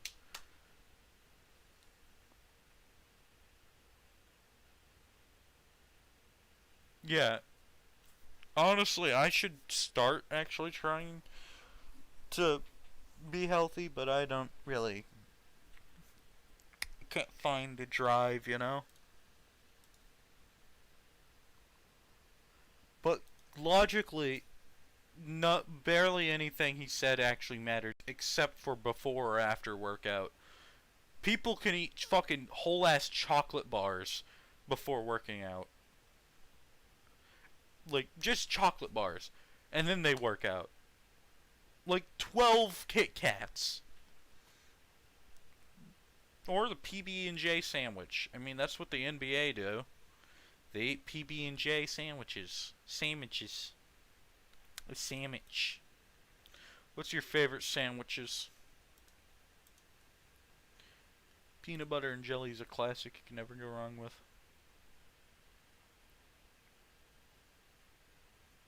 All you need is energy. If I wanted to exist outside the workshop or lab, I would need to be able to handle myself in a fight, training, left the chaos of the market, looked back through the docks into my apartment and grabbed my bag and a snack. You never tried a PB&J? Oh, Lime Dalek left. That's sad. Hmm. Oh well. Never tried PB&J. Well, what have you tried? Mention a sandwich that's good. Hmm. Loop back through the dock to find my apartment, grab my big gym bag and a snack. The food requirements would... Gym bag was fairly quiet, and I was able to power through my training without much of a sweat. Where'd I go? There we go. Without much issue. I finished with a long cooldown and a set of stretches, then headed back home. I made an early dinner, then headed straight...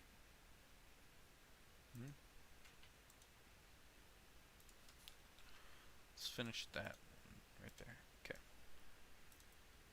Headed straight back home.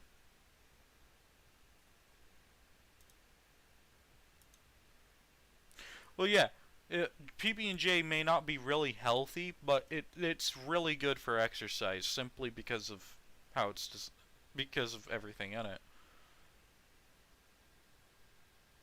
Too much PB&J is harmful, but PB&J is a really good uh thing if you're gonna work out.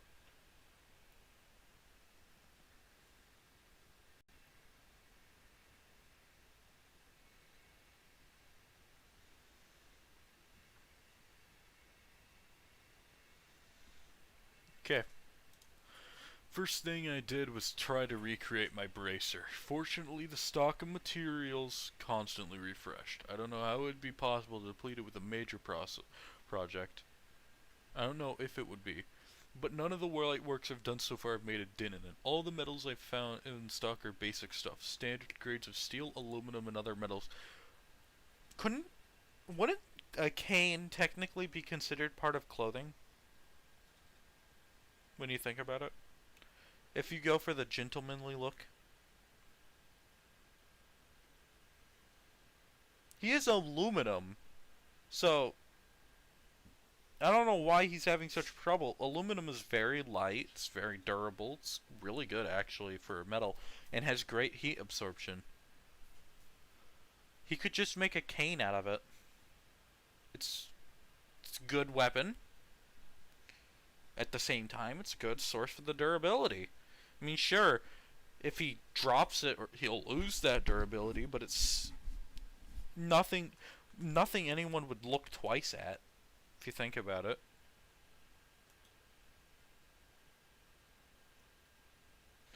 I have an aluminum cane myself, and the thing's hollow inside, and yet I can fucking probably cave in a guy's skull with it.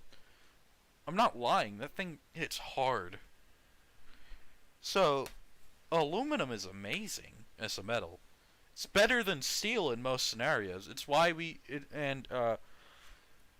when people think aluminum is easy to whatever, they usually are thinking of soda cans, which is a wrong assumption because soda can aluminum is incredibly thin.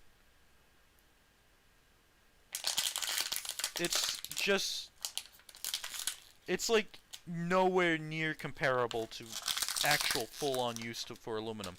There's a good reason why aluminum is used in most self-defense weapons, alright? And it's because precisely that it's an amazing metal for self-defense.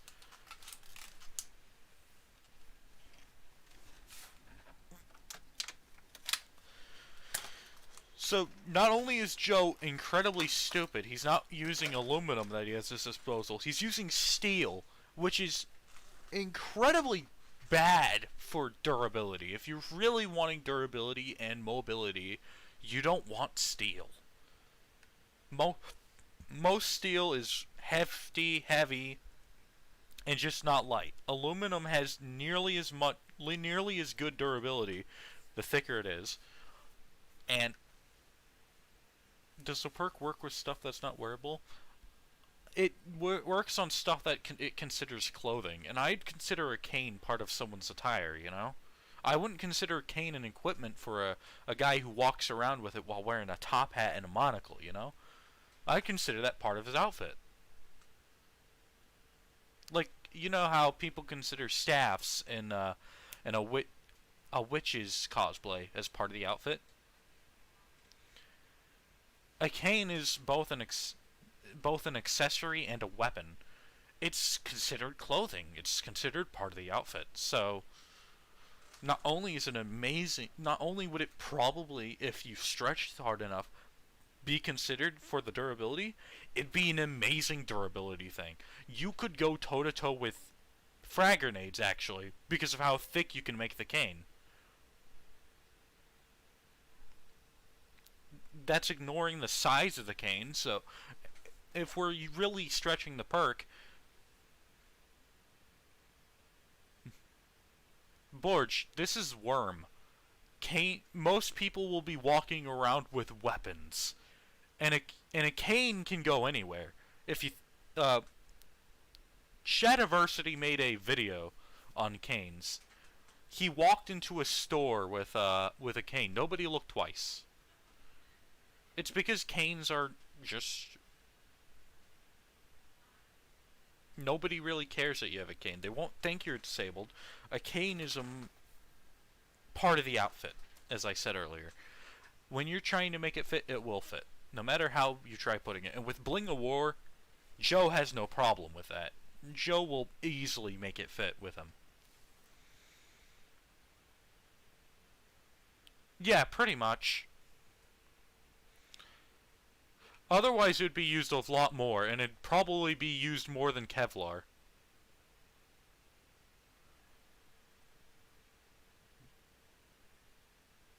I forgot how I pronounce your name already. Canes are pretty much the stealthiest shit you can hold, honestly, because there are cane swords. Imagine somebody literally walking up to you and you whack them over the head, pull out the sword, and slash them.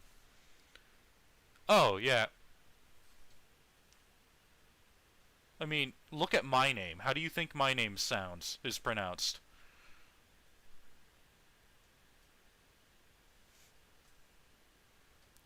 Yeah, isn't it Barajutsu? Isn't that what it's called? Bar... Isn't that one of them? Canes are insanely deadly.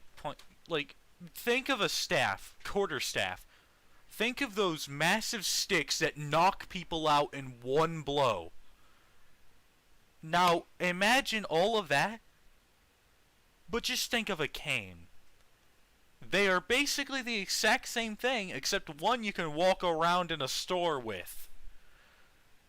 One's a deadly weapon, the other is a deadly weapon that you can carry.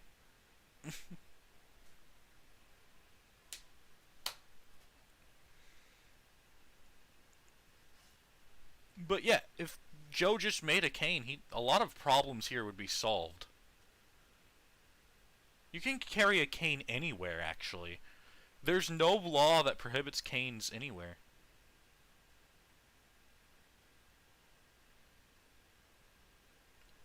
You remember how it was how it isn't supposed to be when Dex said it wrong? Yeah. Oh, who joined? Mojave Courier?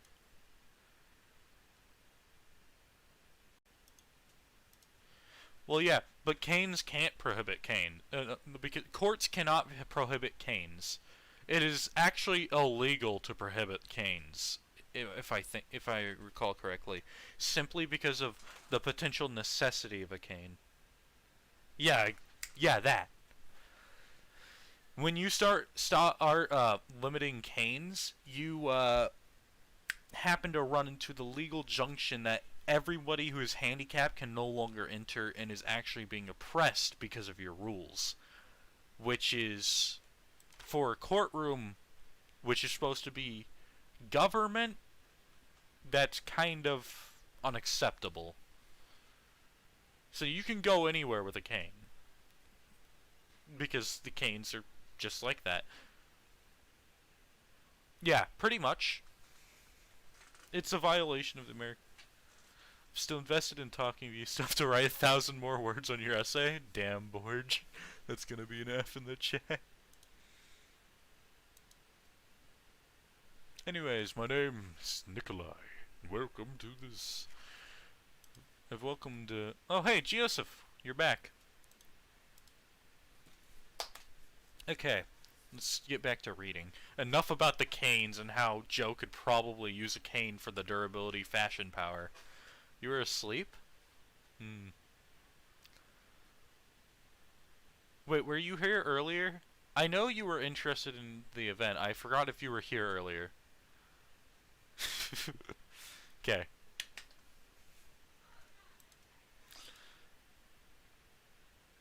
It 100%. Yeah, it's nice. I mean, I made the fucking server for it. That was mostly under Sterling's pressure, actually. When Sterling and I were chatting on Reddit, we got Lord Roustabout in a chat. Actually, we became friends with Lord on Reddit. That was back when I actually used Reddit for communication.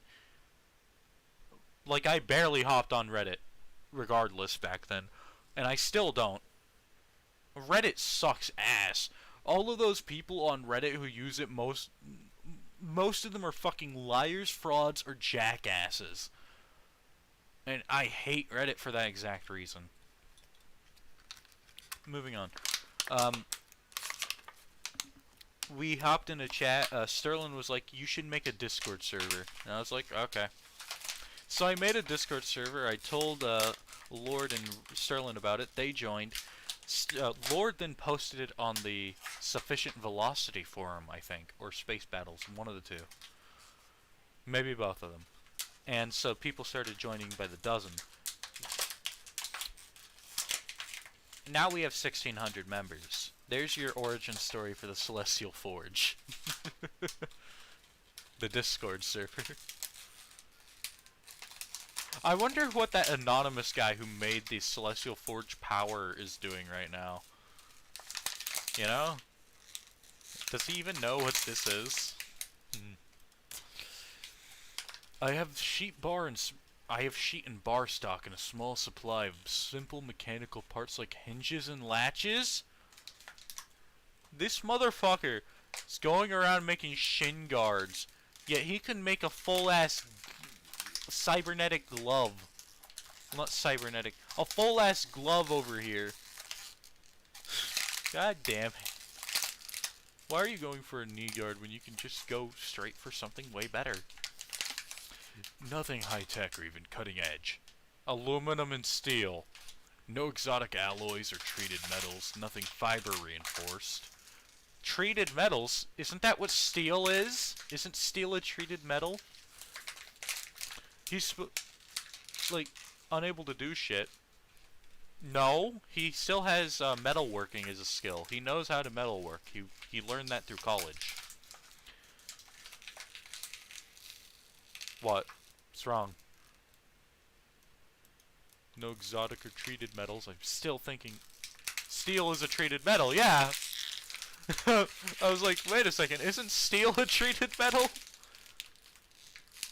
Nothing. Iron with coal, right? Nothing fiber reinforced. Nothing more advanced than the higher end of hobby work. Most people do not have access to steel and aluminum. Hell, aluminum is usually rarer to have access to than steel. It did mean that I didn't have to worry about restocking. With the state of my finances, this was a godsend. Yeah, having steel and aluminum is not even just high-end Also, nothing more advanced than the higher end of hobby work. Most hobbyists in the higher end are better than the actual physicists and shit, you know? High-end hobbyists have taken their hobby to a degree the people who have jobs for it do not. So if you're saying higher-end hobby work, yeah, of course they're gonna have aluminum and steel. Usually the people who are doing the actual science do not use aluminum and steel. Fucking... Most people don't use aluminum and steel. And that's because aluminum is one of the rare metals for someone to have. And steel is one of the things everyone else grabs. It's not really useful unless you're doing something ridiculously batshit insane. Hobbyists, for example, would use steel. Scientists, on the other hand, would not, probably.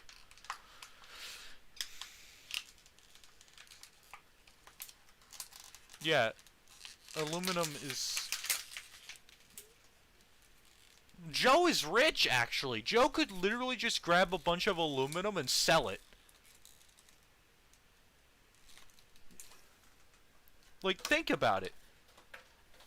You know how you can sell soda cans for, like, what, 18 cents? Because of how shittily their aluminum is? Yeah, well, Borge, you want to know how you can do that? You make an entire box of aluminum, and then you sell it. You make a box of pure aluminum, and you sell it to somebody so they can refine it and melt it down. Suddenly, you're making a lot of money. You're making hundreds of dollars a day. Just from one box every day. Yeah. Yeah, pretty much. This is a fucking... aluminum costs more than steel, if I recall correctly. So... I don't know why... This wasn't a... Joe had a perfect way to just make a lot of money already. And hell, if he wanted to, he could sell his steel to the dock workers or protectorate. He could sell all of his materials to the protectorate. I have a feeling aluminum supply got cut down massively since the emergence of Leviathan. Just a feeling. You know? Now imagine if the protectorate is getting fully stocked in aluminum. Pure aluminum. That's a lot of money, dude. Well, yeah. Well, you could just make them into a block. Make them into a cube. Yeah.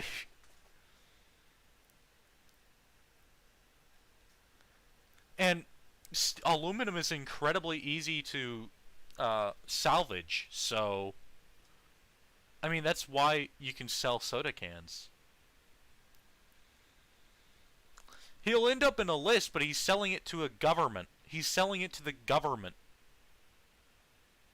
The list will just... They don't mind how you're getting the resources. It's not a NEPA.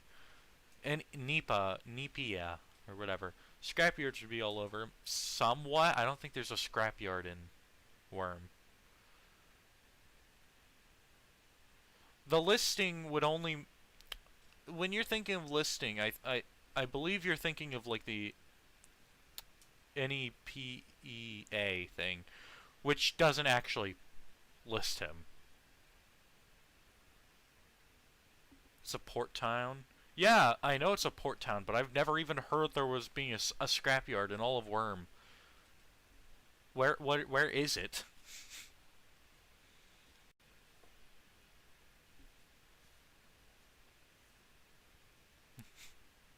Somewhere not mentioned, bruh. Coyle owns it. Coyle owns the scrapyard. He owns everything. It was a simmered plot.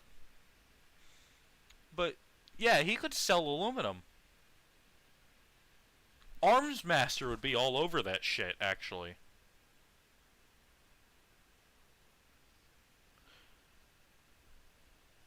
In the fix, yeah, but most tinkers that get caught in scrapyards are just idiots.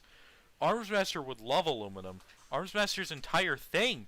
Nanothorns would be greatly benefited by aluminum simply because of how much heat aluminum can take. Aluminum versus steel heat absorption, dissipation. I'm pretty sure aluminum beats steel, right? Aluminum dissipates heat up to 15 times faster than steel. That's a That's certainly noticeable. So, not only would nanothorns be much better if they were made with aluminum. I should be in a debate. I need to write. So, Armsmaster would love aluminum. I imagine if Joe had pure carbon, Armsmaster would also fucking love it too. Because Armsmaster would be able to make perfect graphene. You know how people say diamond is carbon in a preferable form and graphene is in carbon in a perfect array? Armsmaster would go one step ahead of that.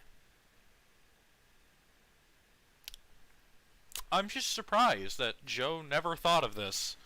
Especially his access to high-end hobbyists. In Worm, this would not be high-end hobbyists. This would be literally government agency stuff. You know? Protectorate level.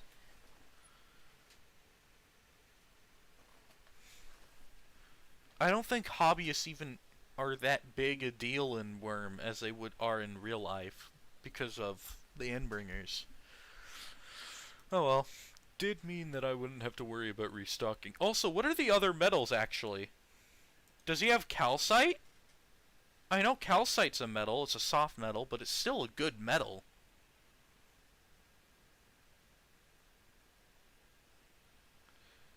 Like, I forgot what calcite can be used for, but I do know it can be used. Pretty extensively. Not for defense or anything, because that's shit, but I think Armsmaster would be able to use it or for something. I know Kid Win's specialty would mesh well with it.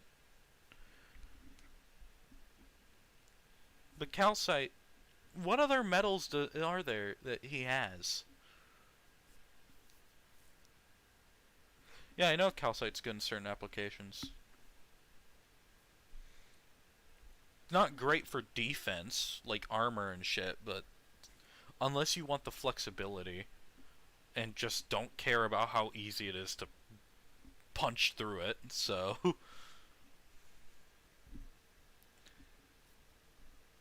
Yeah, better items. You don't want calcite armor. Even with the flexibility, it's just... I mean, isn't gold more flexible? What other metals are more flexible than calcite? Whatever. We're talking too much about metals. You really like Garment? You know, I haven't heard much about Garment actually, which is surprising considering she used to be like the fan favorite. I even forgot she existed.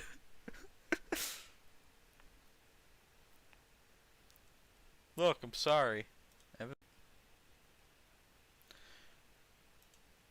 I have no idea.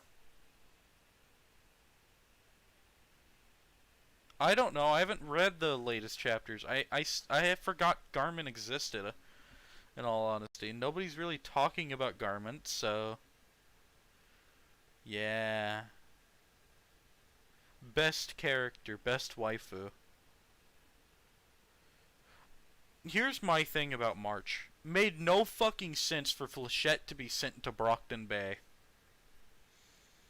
And also, March would have never been able to take over ABB. I don't care who you think March is, she is nowhere near that level to force Lung into following her. Nor is she smart enough. She makes pickpockets strong, but she does not have the ability to lead large groups. That is precisely why she sticks to small groups. And also, she would have terrible synergy with Uber and Leet. Her timing power does not give her a sudden, oh hey, I know when this is gonna break. It doesn't. It's like, why the fuck did this synergy in the actual fanfic go fucking bonkers? Yes, that was March. What? Ignoring what a damn near now? As much as Lord's a good writer, he really overblows the worm level. Like, Sting somehow going through Avalon, pure bullshit. I don't care what you think Sting is, nothing can destroy or go through Avalon. Nothing. Absolutely nothing in existence in all of fiction. Doesn't matter what it is. Avalon is the ultimate, penultimate defense. That is how it works. It's a perfect defense. There are no flaws. When you throw something like that, yeah, Lord has canon Word of God where that Sting can go through Avalon. It's never gonna happen, but we had a massive discussion and debate over it. I didn't talk to Lord personally. I barely talk to Lord personally now.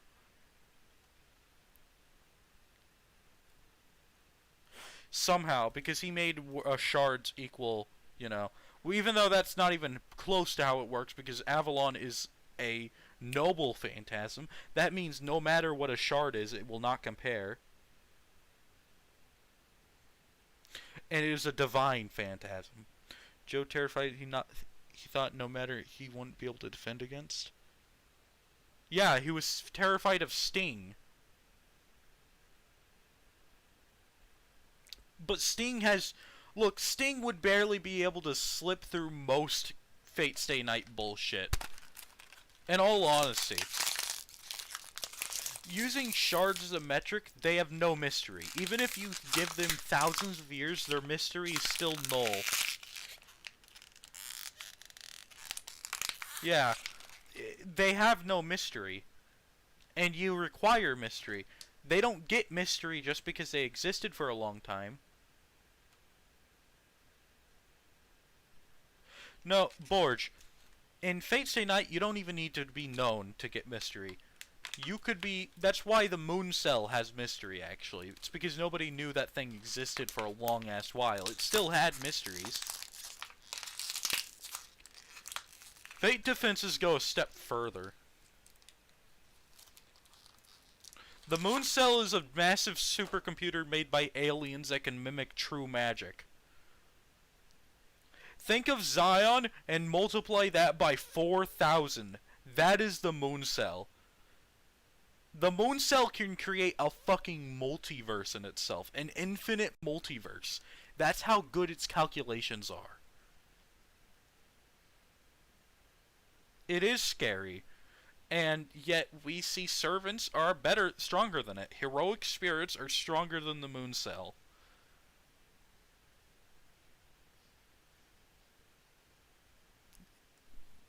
So, which is scarier? The Moon Cell or Gilgamesh?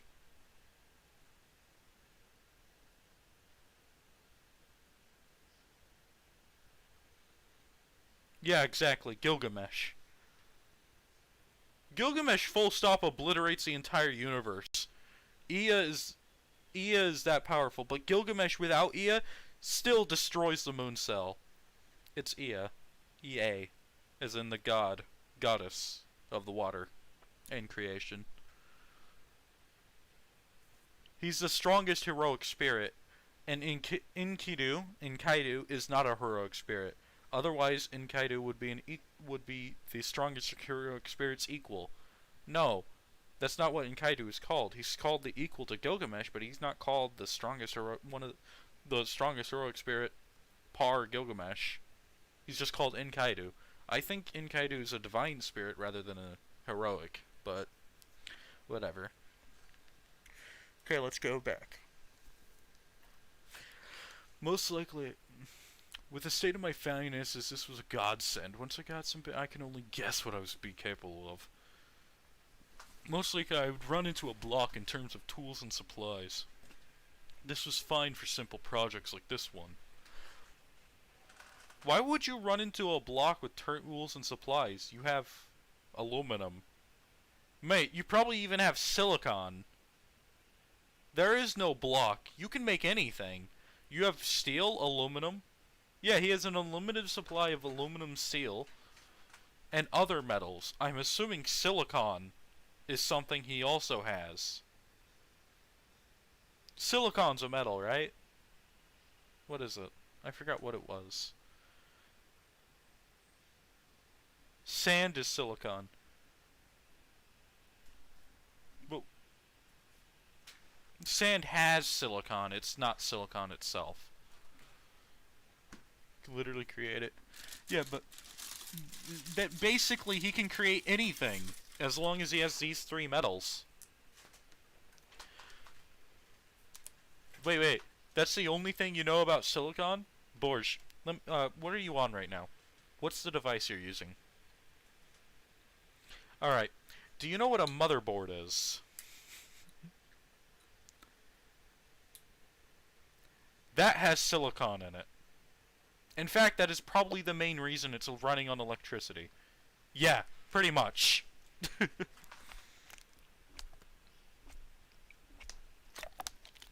Every single piece that makes your computer function, most likely silicon. In fact, 99% guarantee.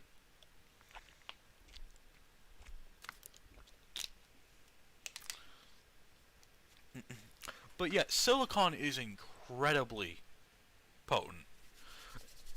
We haven't even reached the end of it. We haven't reached a single... We're still expanding. We're doing it exponentially.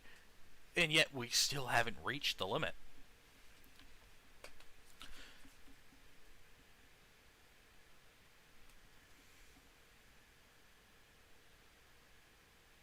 Silicon will be useful for another 100 years, I do think. Eventually we'll be able to make a different element with it, probably. Or try finding a way to make it smaller so we can expand more.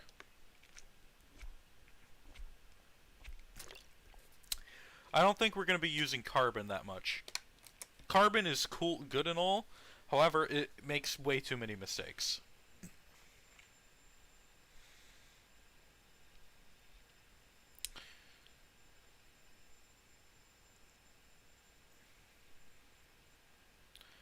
Silicon is just... Carbon's gonna take a while before we can actually use it. Honestly, what I want in 30 years? Immortality. I want to live forever.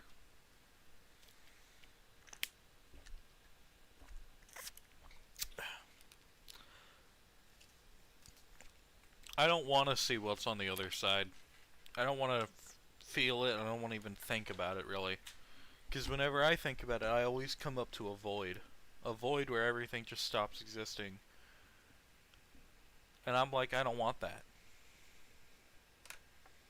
That just sounds terrifying. Will I ever really wake up? Will I even notice? Most things that portray immortality as eternal suffering are dumbasses trying to be philosophical. They don't understand how the human brain works, and they certainly don't understand how humanity works.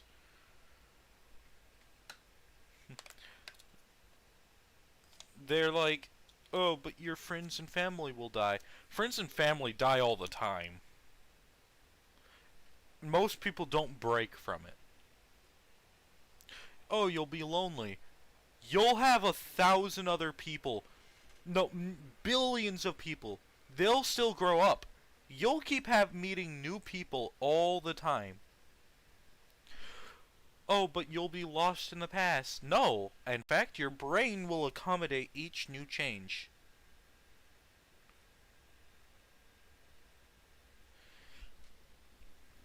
But what if you're stuck in a torture device?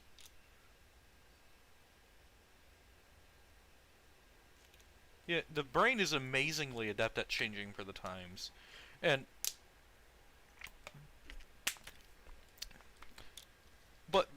being thrown in the ocean, you're immortal. I don't think you understand, but you can just fucking swim up if you're thrown in the ocean. If you're eaten, you can just keep going. Doesn't matter what'll happen, you are immortal. You can literally ignore everything. You're in the ocean, it may be terrifying as fuck. However, you're undying. You cannot die. Anything that kills you doesn't matter. The ocean is just another obstacle. You don't need to breathe. You're being crushed by the seafloor every millisecond. Who cares? You are undying. you will continue to go up.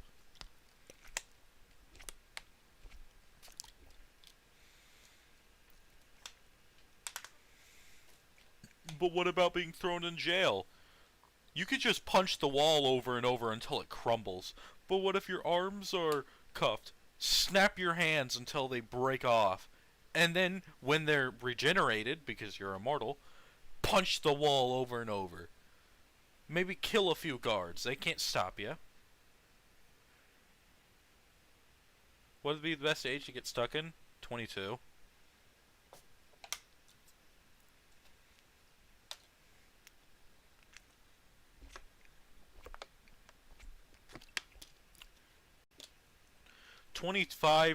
to 25. That's the best age. You're at your prime of your life and your brain is fully matured.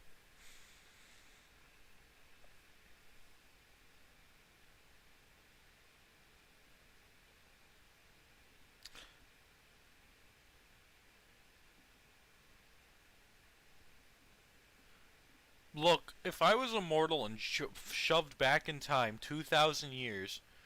No. Back in time to the Roman age, and I was immortal, I had no need for food, drink, or sleep. I would straight up learn how to wield a sword and murder everybody I face. Cold your heart, steal your heart. Times will be a changin'. However, I will be a cause of mayhem. I'll have tempered myself until the end of time. Unlike most people who go back in the past, I have no fucking idea how to make electricity and shit. I don't care.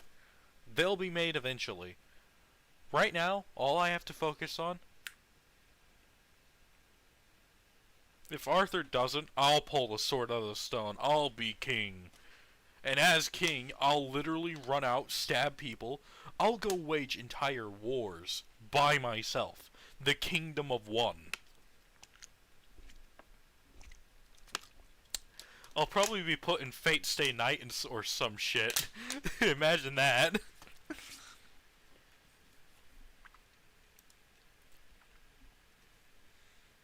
So, who was he?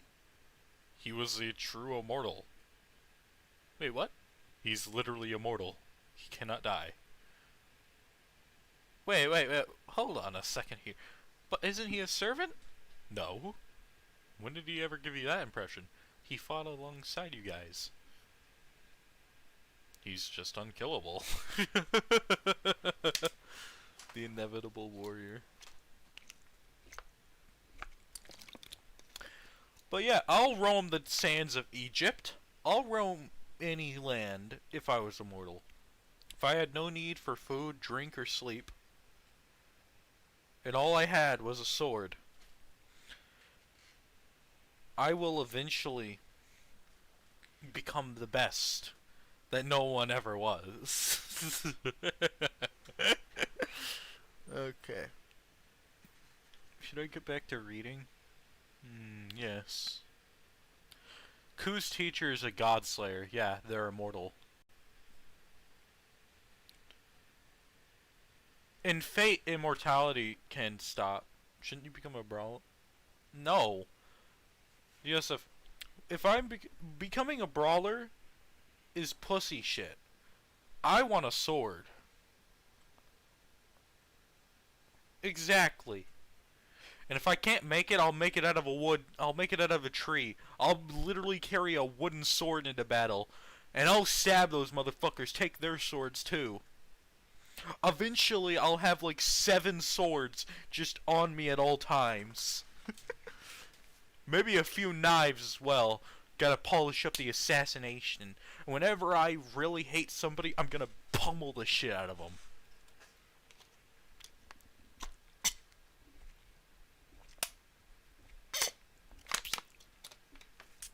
I don't think I'm strong enough to carry a tree. Immortality does not mean super strength. It just means that I can slash my arms off over and over until they get strong as fuck.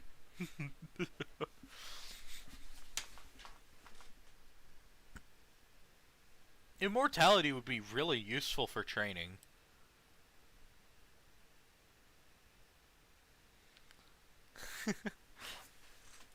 Imagine how terrified everyone would be if they just like keep slashing you in half, and yet you just keep walking forward.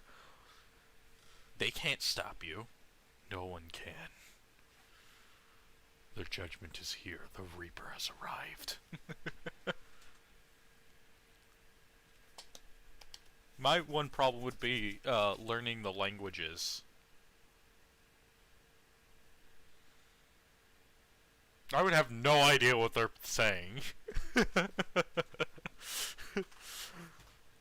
Wouldn't that be funny? Walking in the middle of a battlefield and they're all like, "God, get up, Peter!" And you're like, "What the shit?"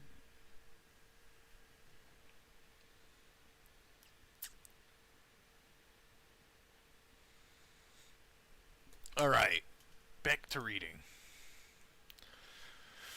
Nothing high tech, whatever. Did. That was fine for simple projects, but I would need a supply of more advanced components to put out things on the level of a professional tinker. Professional tinker. Dude, you have aluminum! You're already professional tinker level in equipment. Aluminum!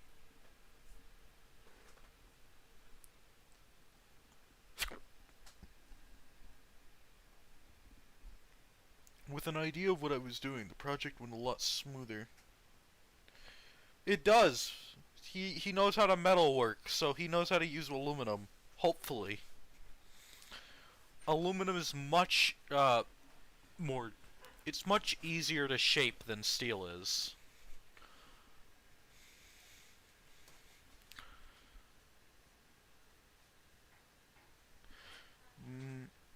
With an idea of what I was doing, the project went a lot smoother, but I still couldn't get the fit perfect. I suspected I'd need a lot more experience with metal shaping or specialized equipment for that. Despite sitting a bit awkwardly on my wrist, not being any more durable than my first attempt, the bracer looked amazing. The formerly chunky placement of the hinges and latch now smoothly blended into the design. The weld seams looked so professional that it could be mistaken for being molded in a single piece. There were little touches on the edges that had some sense of sleekness, and the surface was beautifully finished. All the little stylistic touches that had taken some extra work, but nowhere near the amount they should have. If I tried building something like this before getting that last power, it would have taken weeks and not come out anywhere near as finished. It was beautiful, and it was my only my first attempt. Once I had a theme, an idea of what kind of hero I wanted to be, then I would have to rebuild it to match. For now, it was just a beautifully made wrist guard that, thanks to my other power, effectively made me bulletproof. No, it doesn't. You're not bulletproof. Steel isn't bulletproof. People do realize that we use steel plating for armor, right? Like, we do have armor that uses steel, and it still gets shot through by bullets. Yeah. Most plating isn't that thick, but it's still effective, but bullets still go through. Anyone with a pistol is probably going to shoot through after 4 bullets. And the first one's gonna hurt like a bitch. The second one's gonna hurt even more. The third one, you're gonna notice that you're feeling pretty, like your chest is not taking as much air as it could be because suddenly you're getting, you know. Yeah, but people still get knocked on their ass from a hefty enough bullet. It's not gonna stop a lot of. And also, that's bulletproof armor, where it's actually even more well designed.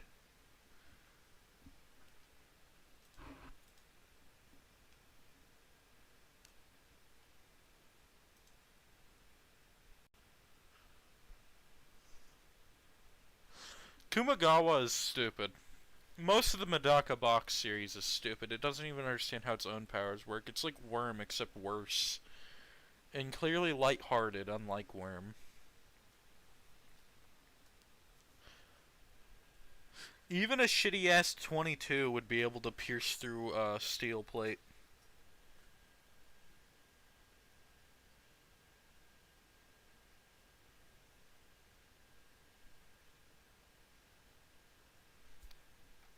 Really, it's surprisingly. It's surprising how strong bullets are, but at the same time how weak the body is, yet how strong the human body is. We live in a time where we can tear apart the human body so easily, and yet still the human body has incredible feats. Like people have been shot 7 times and survived. There's a person who was headshotted and survived. It's fucking insane.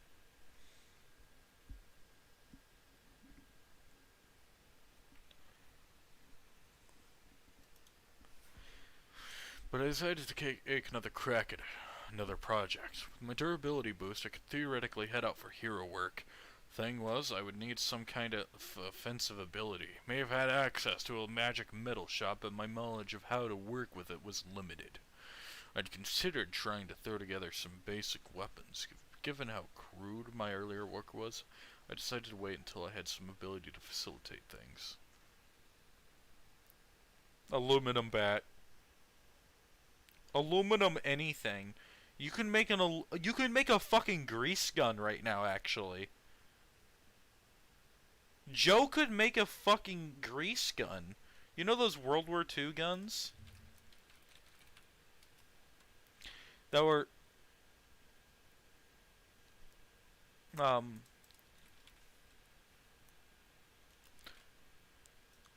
the grease gun, the M3 submachine gun. He can make those shit. That shit.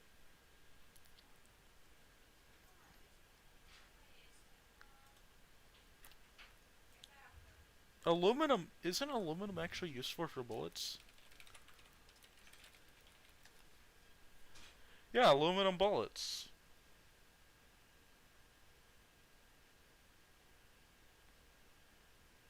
They exist.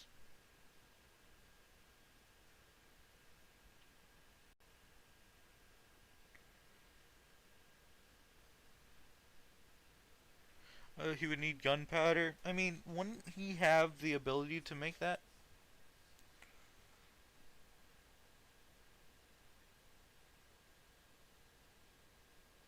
Theoretically.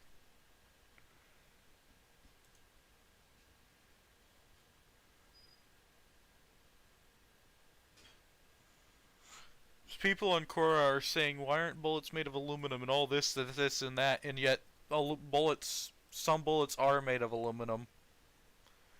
So clearly these motherfuckers are wrong.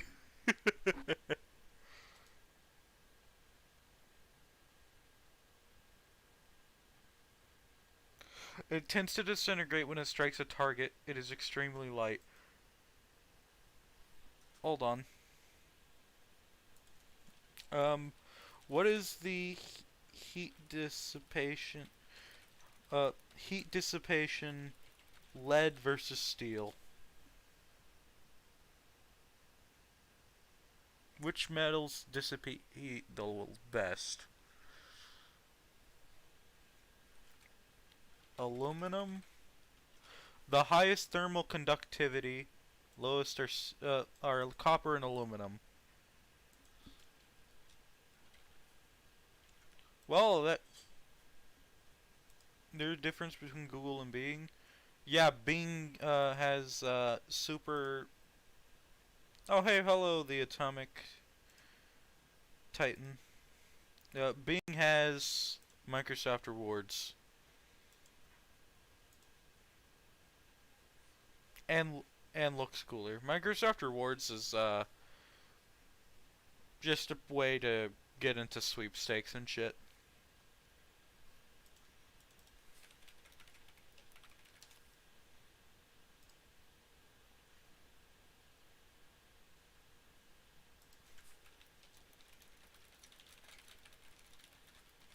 What does it mean to conduct heat better?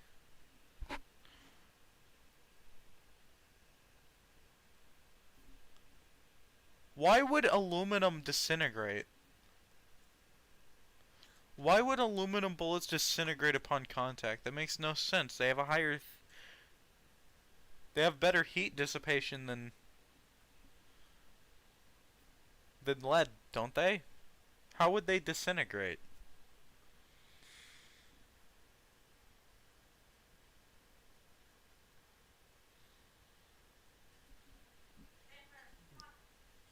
Seems kinda bullshit. Well, yeah, but this is a submachine gun. Impact force usually isn't the thing with a submachine gun if you're gonna make a grease gun, you know? Usually you're just gonna be unloading a bunch of bullets.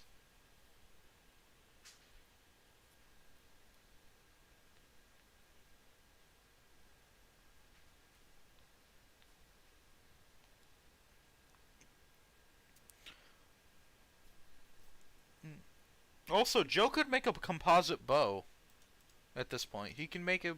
Oh, hey Del, how you doing? He could make a literal bow that they could take out pretty much anyone. Can't see Joe using a bow.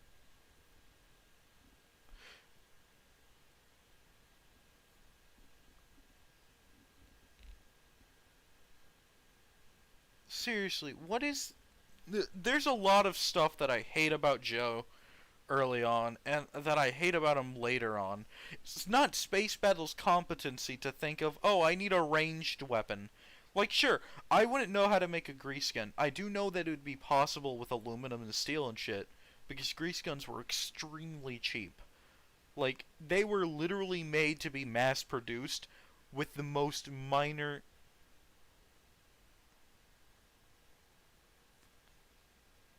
With the most minor of all things you could use. Fucking, you can make just a case. Actually, you could make a gun out of anything, really.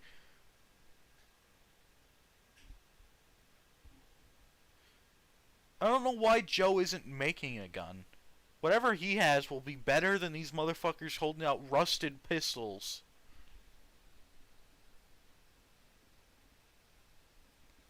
Oh, hey, someone else joined. Fables, welcome. So, let's keep a list of what Joe could have done. He has leather, he has wood, he has aluminum. He could have sold the Protectorate pounds of aluminum, tons of aluminum. That would have given him at least $3,000. Aluminum is not cheap, and it is most certainly an amazing metal. Technically, he could have made himself a cane for the fashion power, the fashion defense, because canes are actually part of the clothing, part of the style, part of the outfit, part of the fit. Also, found a gun and upgraded the fuck out of it. Later on, maybe, but this is early on Joe. He doesn't have that ability. He's not the pack-a-punch walking around, alright? He's not Dr. Richtofen. Though I would love to see Richtofen with the Forge. That would be... Joe has literally... Okay, yes, anyone...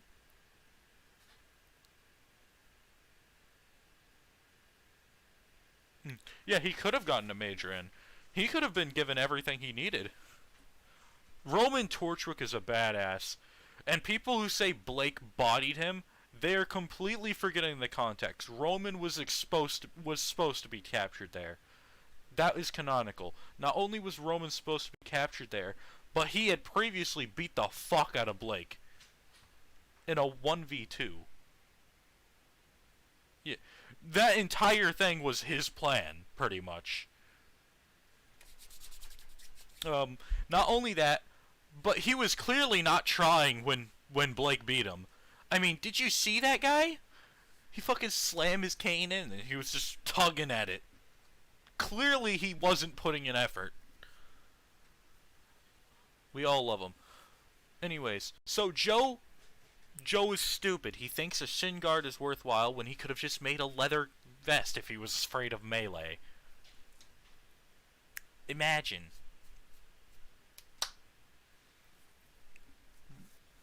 Joe also can make a gun, a bow. He can make a lot of ranged options. You could even make a... I don't know why he walks out with a baton of all things, actually. Why does he get a baton? That's one of the worst weapons you could grab.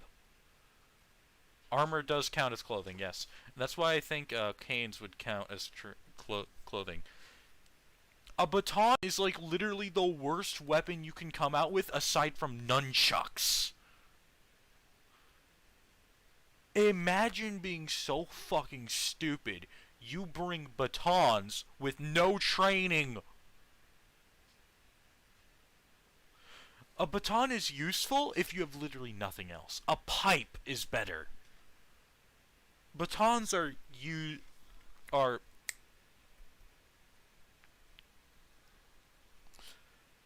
batons are the only useful when there's literally nothing else, and the reason why they're used by police is precisely because of that.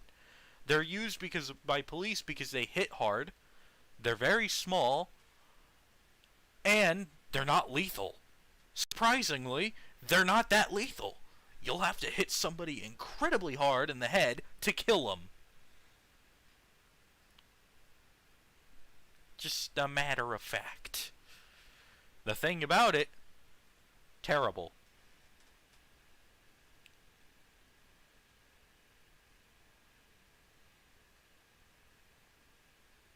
Well, yeah, atomic. I understand that. It doesn't matter for Joe. Joe is basically immune to that now. It's like a nunchuck if you're trying to kill with a baton, except the nunchuck takes over 4 times the effort for the same result. You can kill with everything if you hit the head. No, you can't. Paper. Try hitting somebody in the head with paper. You can't kill them. Try hitting them in the head with a beanbag. Shh. That's not hitting them in the head. The grease gun morally is not... I don't really care. The grease gun was just used for because it was cheap as fuck. Sufficient velocity trademark. But yeah, Joe has enough resources to make the grease gun. And that would be useful in a city like Brockton Bay, where everyone else's guns are like M1911s. Rusted ones, in fact.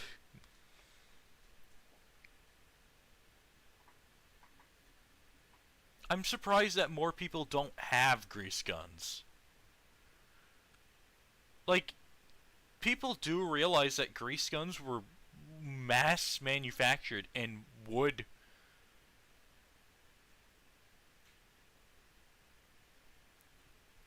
They should have the grease gun. That thing was basically a staple of American culture. I'm surprised nobody in Brockton Bay had any. Genuinely surprised. What happened to the grease guns?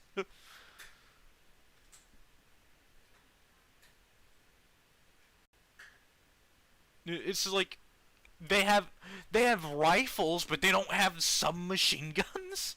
But they have Uzis. Uzis suck.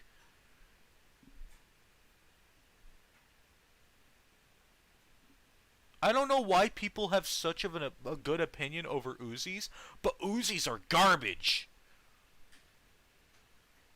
You will never find anything as reliable as no, more unreliable. They are garbage. You will literally find pins better than them. Why are you using an Uzi? Oh, but it's handheld. Everything's handheld. It doesn't even have a good sight. It looks terrible. Fucking looks like a nail gun in all honesty.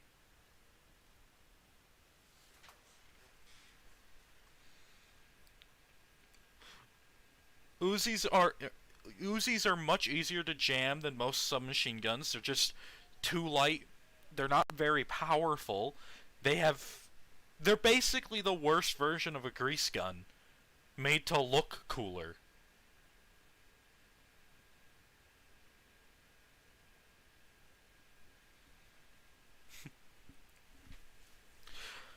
Remember, World War II guns are still used today precisely because of how simple they were. Because simpler in the gun world means better. Nobody's using an M60 over the M342. You know?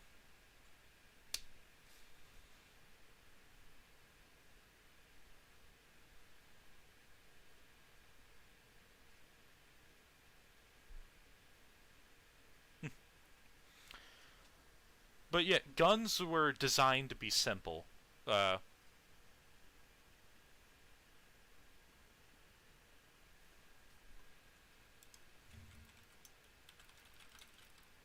was it the M342? No, it's the MG42. Yeah, nobody uses the M60 over the MG42. Quantum string being bag composite bow. Sounds stupid as fuck. Next you're gonna tell me the string is made of spider silk and exists in multiple realities. And it's... The M60 used to be fucking too complex. That's what it kept jamming. It was terrible. The MG42 was way better.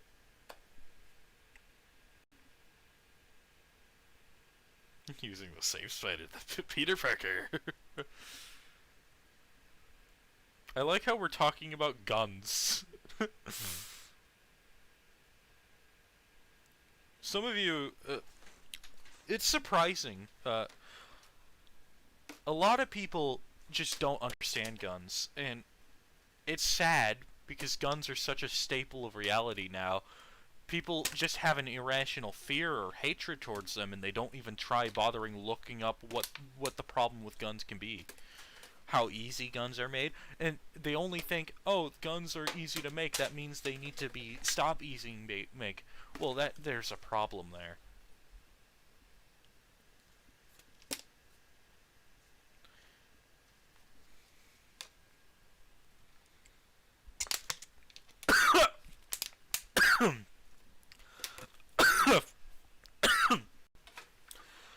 I think we should really start finding an alternative to gunpowder at this point.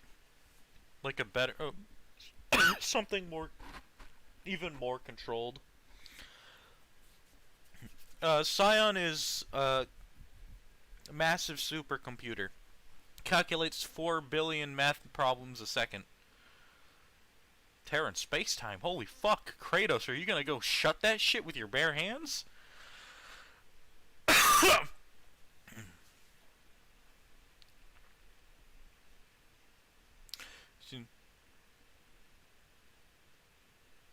Oh, Joa?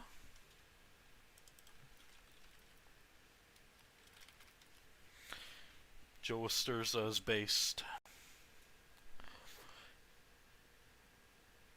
No, yeah, basically he's a massive computer. You know how we said computers are made of silicon? Imagine silicon crystallized into a massive heaping form, crunching numbers at 4.3 quadrillion per per second. 4.3 quadrillion calculations per second. That's an entity. I'm going 4.3 quadrillion because anything else would make the entity literally die of heat. So, and yeah. But it has heat dispersion. It's made of fucking silicon. Get real.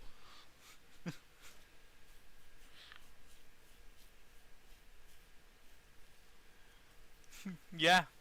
Alright, I like how we just went off onto a massive tangent.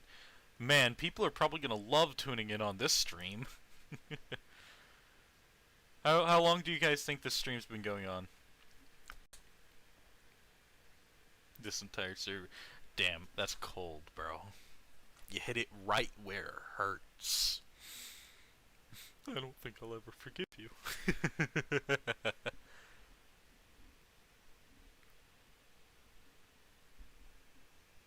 It's 2 hours 49 minutes. 50 minutes. What's your question?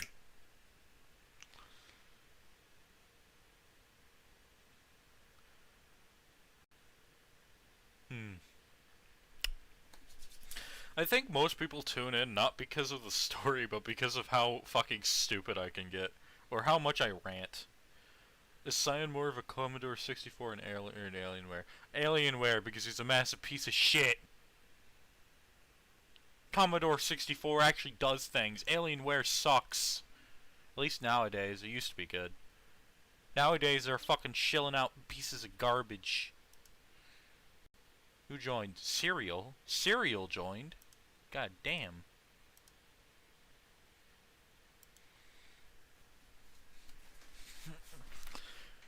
If you ever really need to understand the value of a Commodore 64, reminder that most professional programmers used it.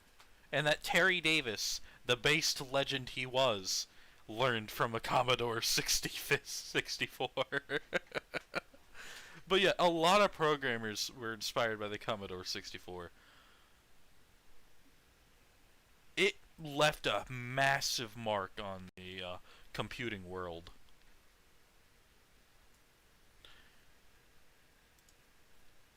Genuinely. Yeah, it was beautiful. I really wish I could see one. I would like to see what it... I'd like to understand most of it. The C64, it's a massive shame that the company behind the Commodore 64 was a bunch of lazy dumbasses. They could have kept up this, the entire thing and made a company that would rival Dell. They just straight up stopped, and it was sad, so Commodore 64 was like their last achievement, and they never made anything after that. It wasn't that they grew fat, it's just that they didn't do anything. They were always fat, they just stopped producing. So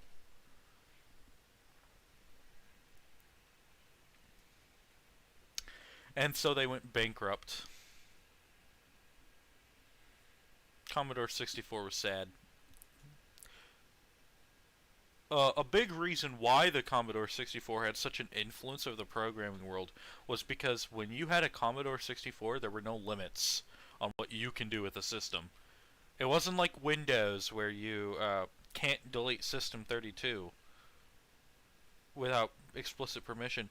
And with a Commodore 64, you could do practically fucking anything. Didn't matter what it was, whether it was harmful or not.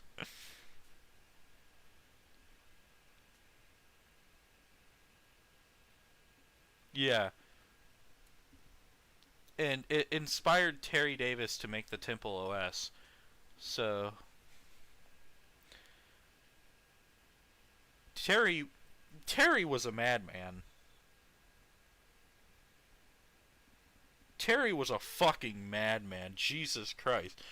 When you think of Terry Davis, people usually think of his racist shit. I don't think so. But if you saw all the stuff that he made on Temple OS, you'll realize this motherfucker was clearly on something. He was, and it was working. I am so surprised at what he could achieve with God's software. God's OS. Borge. Terry Davis was supposed to have been born in another time. I guarantee you. He would not look out of place if he was in the Crusades. Terry Davis is an absolute legend of the computing world. Shame that he died. Wasn't it deemed a suicide, though everyone knows that it most definitely wasn't?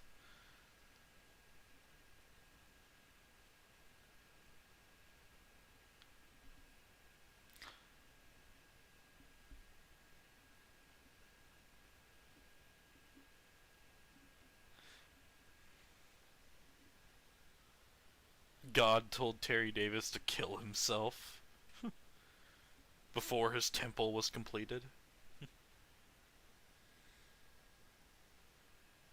Nah, base God would be asking Terry Davis to kill everyone else in the name of God, just like he did like thousands of years ago. Seriously though, God is an asshole. God is a complete prick. Have you guys seen the Bible? Jesus Christ. New Testament God is an asshole that is seemingly nice. Even though everyone knows he's still a fucking dick.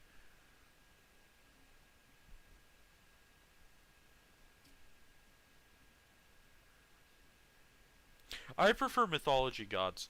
Look, Greek myth is way cooler than Christianity. Most mythologies are way better than Christian mythology. In all honesty, they are far more interesting. They're more compelling. They have in real life, Christian God doesn't exist. End of story. Okay, in all honesty, omnipotence versus basically pseudo the wannabe omnipotence. Percy Jackson gods can't even destroy islands. No shit, it stole a lot of it from other sources. Christian, oh, story of Christian God versus Percy Jackson gods, or do you mean Greek myth?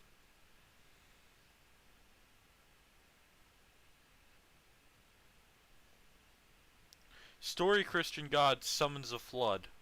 Percy Jackson gods erase the flood, kill Christian God, and drink above his corpse.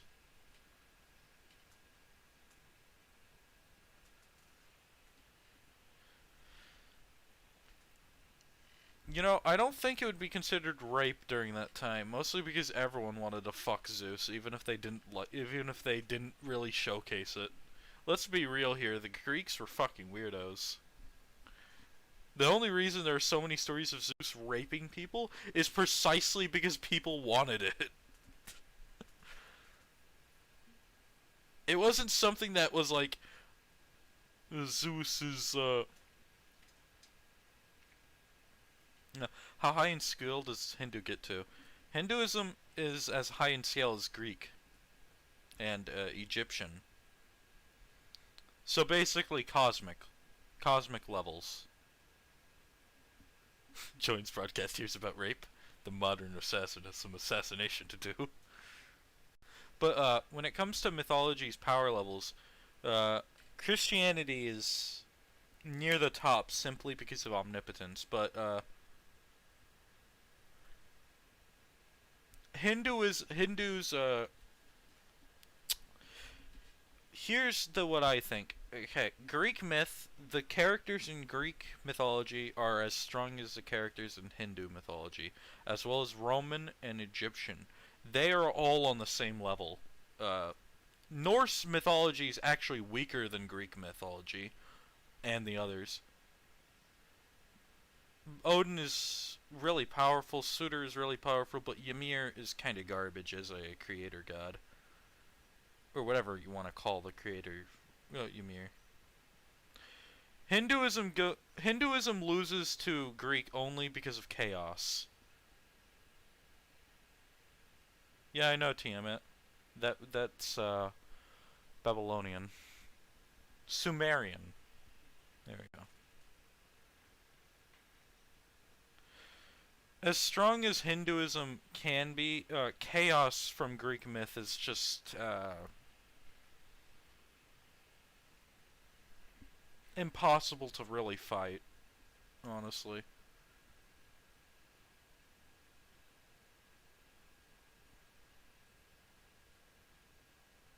Yeah, chaos in Greek myth is... Yeah, he's chaos. You don't really fuck with chaos. There's also the fact that Greek myth has gods of pretty much every kind. Every word that you can think of, fear, something like that, probably came from Greek. Greek mythos. I mean, that's what phobia is. Phobos was the Greek god of fear.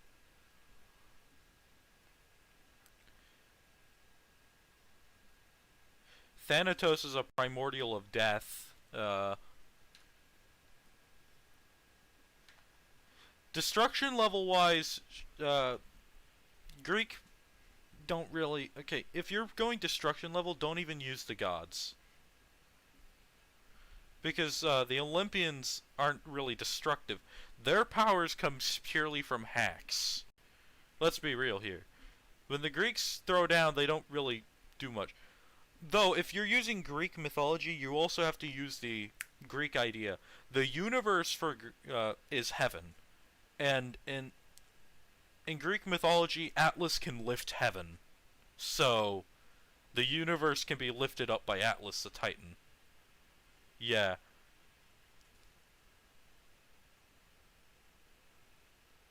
Yeah, he used to. Wasn't it River Styx because of River Styx, though?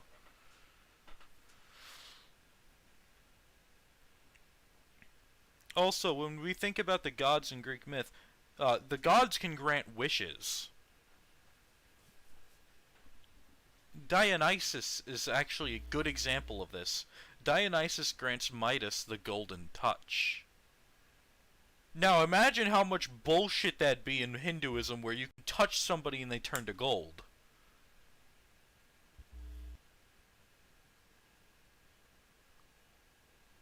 The sheer fact is, there is no limit to mythology power. Yes, he was.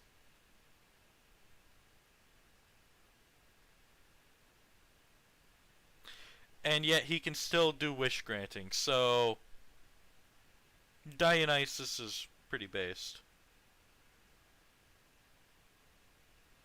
Um, there are a few gods in Greek mythology that are just straight up bullshit, and one of them is Kronos. Kronos is absolute bullshit when you think about it. He created time. Time itself. What the fuck, dude? How the hell did you die? Well, not die. He didn't real. Greek gods can't actually die, and that's another thing. Death doesn't exist in Greek mythology for the gods. They cannot physically or spiritually die. There is no such thing as death, and Titans are above time itself. Titans existed before time, so did Primordials, so time has no bearing. The Fates do not decide anything on Primordials. They can decide things for the Titans, though, which is pretty interesting. So fate manipulation in Greek myth is actually stronger than time manipulation.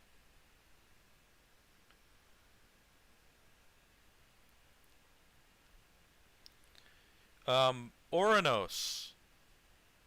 He was the universe itself. Ouranos was, pretty interesting. He's known as Uranus, you know?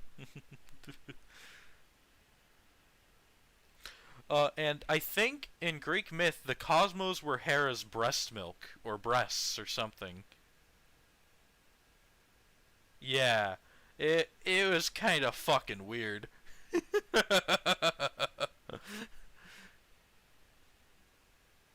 Yes. It does.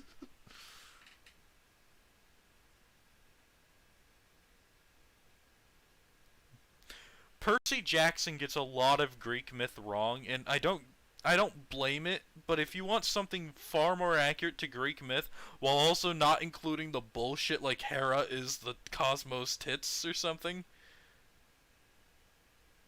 well, God of War is actually very relevant to very good for Greek lore, because it keeps everything in line. It's such as how the Earth is actually infinite in size, because the Greeks believed the Earth was infinite. Same with the universe and Underworld, and that everything was flat. So in God of War, the Earth is a flat, infinite plane. The heaven is also infinite, and the Underworld is also infinite. They're all connected. Hestia is an Olympian. What are you talking about? Hestia has always been an Olympian. She just gave up the seat to the Olympus.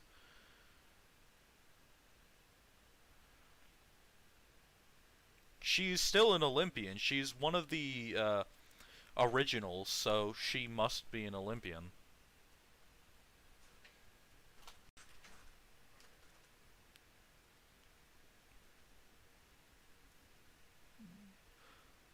But yeah, when you think about it, Greek myth goes into the realm of infinites because simply because of the world pillar and Atlas exist. Greek myth is incredibly complex. But at the same time, it can be summed up with as little as Zeus fucks everything that walks.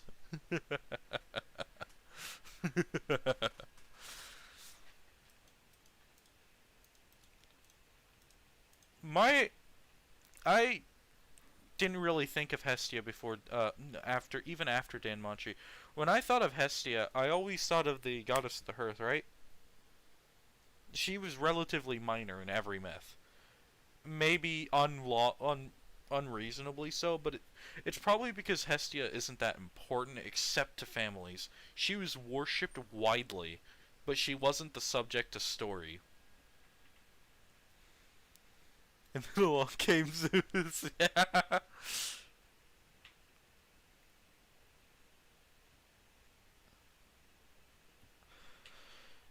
My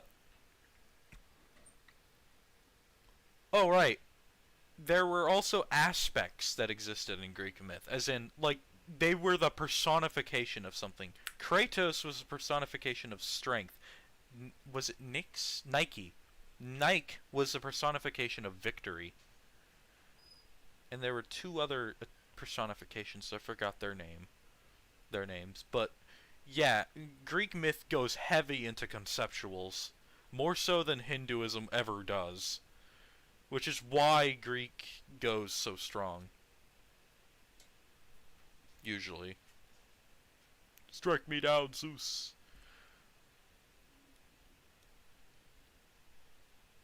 Zeus's divine lightning was considered to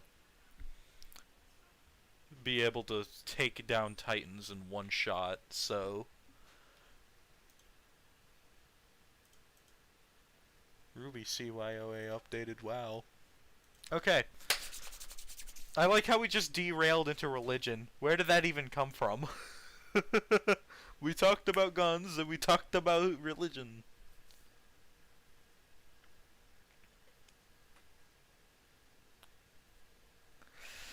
Mm. It was getting to the evening, but I decided, whatever, I already read that. My knowledge of how to facilitate things. Well, I had an ability now, not one that would help me with anything advanced, but one that would stop me from embarrassing myself when I showed up with a basic weapon. This is the same guy that shows up to a fight with Oni Lee with a baton. Can a vampire actually... No. Crosses don't kill vampires. And, also, mirrors do not stop vampire reflections. Vampires would still be reflected on modern day mirrors because mirrors back in the day were made of silver, whatever. Once my new power came through, well, the function was... I was making a baton. I was absolutely the simplest weapon I could make. A metal club. No. No, it's not the simplest weapon you could make.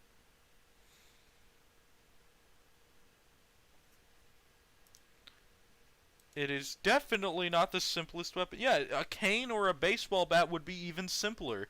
The baton has an annoying little edge that makes it, that little annoying handle for a baton. And a metal club is more annoying to make because you really need to get that hefty on the end. With a cane and a baseball bat, it's already done that. You don't need to focus entirely on the point. Even then, most batons are kind of hollow. We were reading, and we were still talking and shit. Yeah, guns, stuff like that. Yeah, pretty much. He could have used anything. What did he make the baton out of? I was adding a little more flourish than just taking a piece of bar stock into the street. Bit of work on the grip, some rounding on the top, texturing on the handle, but generally use 1.5 feet of metal that I would be able to hit people with. I wasn't expecting much from this project. 1.5 feet? If you think that's enough as a weapon, a melee weapon, you are sorely mistaken. Like, my sword. No, 1.5 feet? 2.56 times 18. Let's do that. 36 plus 9 equals 45 centimeters. There we go.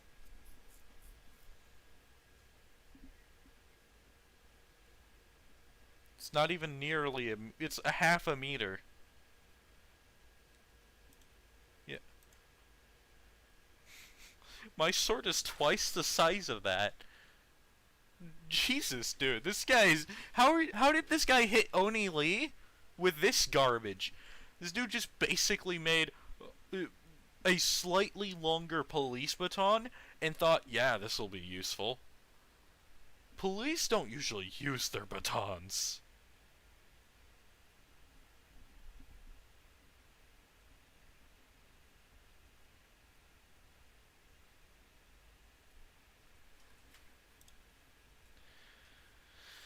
Jesus. Yeah. Police batons are kind of fucking useless. They're like, yeah, emergency backup. And when they do go melee, they usually pull out either a knife or just straight up use their fists, because the baton is less useful. Your fists are better than a baton. You could probably use a baton to catch. Well, yeah, some police have knives. SWAT.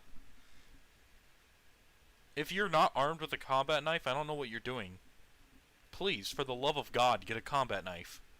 Get a knife in general, if you're going out to fight people. In any capacity. Trust me, it might just save your fucking life. Tonfas are batons.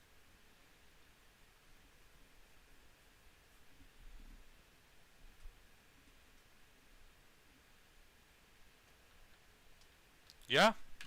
I mean, right next to me I have scissors if I lose my knife, and I have fork if I lose my scissors.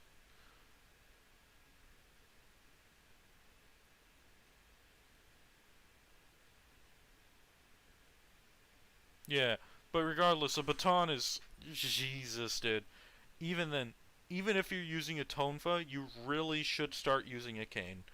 I have a cane nearby. I have two of them, in fact. Both of them are really, really good aluminum. You know? One of them is specific, like, just a rod, basically. And it's a bit longer than the other one. It's good 3 feet, you know? Pretty much straight up knock the motherfucker out if I hit the jaw. It's a good hefty piece of aluminum right in my hand. This is way better than a baton. It may be very hollow in the side. I can stick my scissors through it. But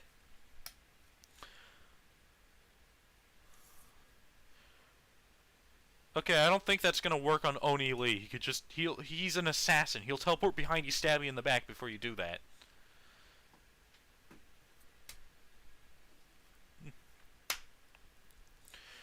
But yeah. I bet I could take this I could take this Joe on in a 1v1. I could kick his ass.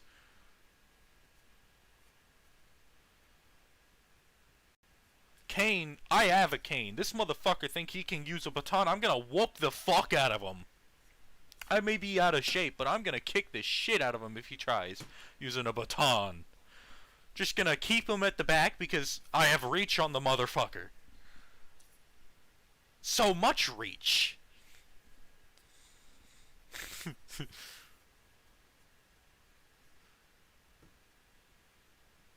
He could have just made a fucking knife. A staff can slash and spear and pierce if you just add a little hook blade at the end. A blade in any way. I love the look of a scythe. I'm gonna be real.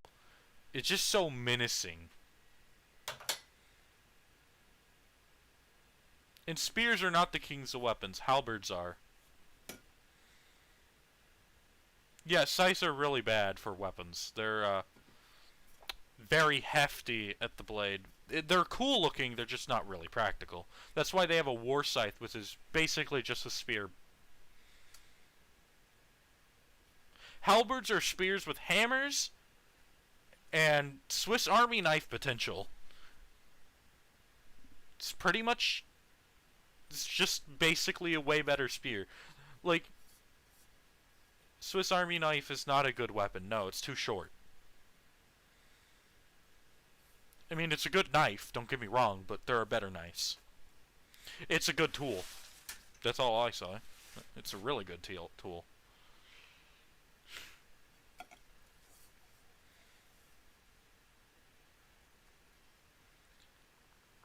Yeah. The Swiss Army lightsaber. God fucking damn it. To everything melee is stick with something on top because it works.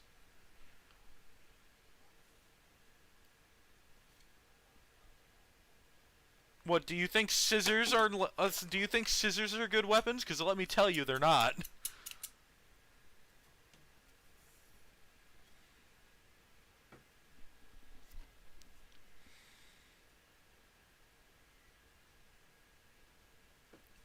Wait, is it the tri-puncture?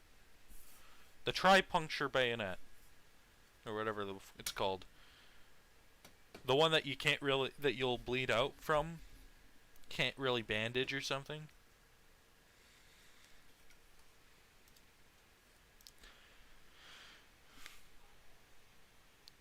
These are basically wannabe halberds. What you just posted. Wannabe halberds.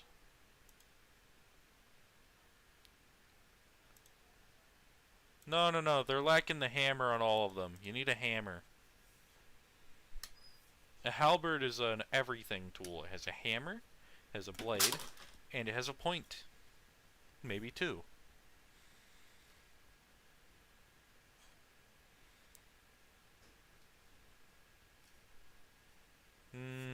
Aren't all halberds poleaxes? I don't know why you wouldn't want one. Let me check what a halberd looks like. I haven't seen one in a while. Regardless, halberds are useful.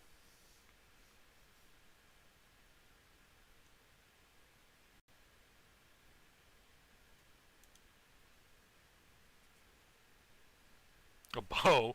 Yeah, but I have a superior weapon to even that. A gun! Yeah, well, I have a superior weapon to even that. A bigger gun.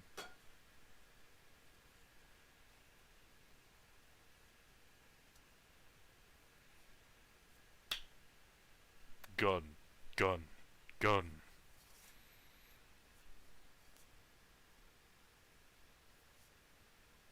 Halberds are useful. What, look, would you rather have a regular-ass arming sword or a halberd? Would you have a baton or a halberd? Would you have a spear or a halberd?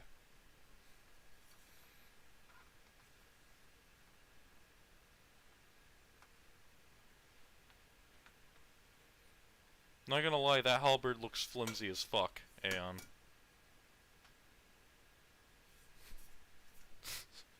It looks like I could fucking snap the top of it off. Jesus.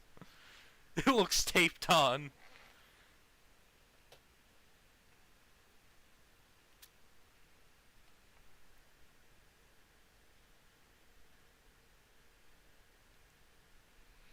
Also, when people say that, swords are garbage or something and only barely used, well, that's because most people don't know how to use a sword. Simple fact. Most people who think they know how to use a sword probably don't.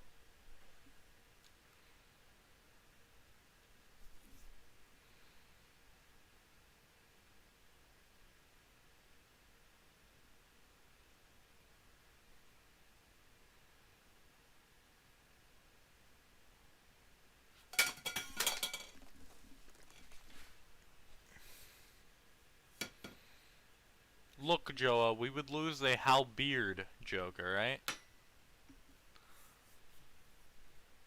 You can't have that. Also, his halberd isn't even a real halberd. It's like some fucking mystical voodoo staff weapon.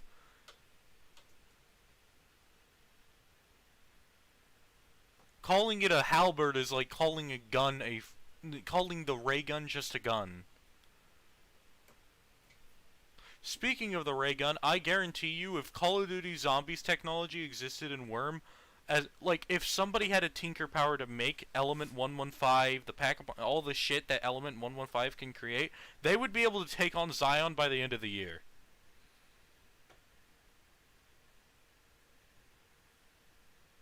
It was a great start. Why does he get laughed at? He's like one of the actually reasonable characters in Worm. I guess it's because he's not a woman.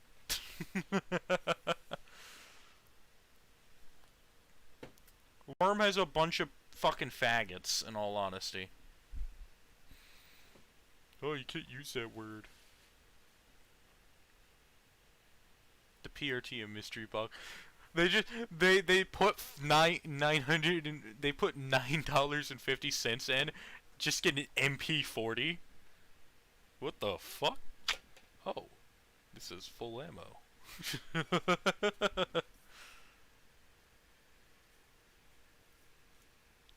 Now imagine them getting a thunder gun. Holy fuck! Dude, some of the weapons in Call of Duty Zombies are fucking amazing. A lot of them are. The Wunderwaffe is just basically a hook wolf killer. And if you want to kill an Endbringer, Gersh device. Straight up Gersh device that motherfucker. They'll be torn apart by the black hole. And then we have Perca-Colas.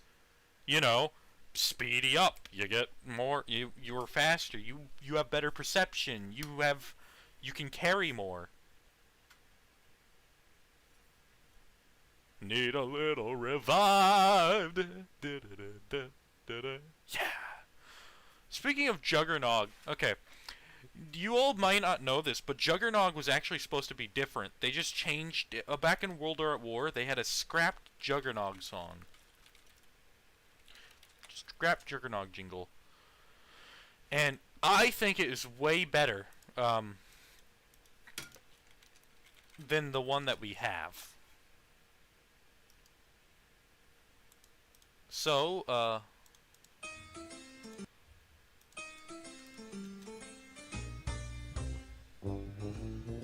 life is hard, sometimes cruel. What to do? Toughen up, you know you should, but how to?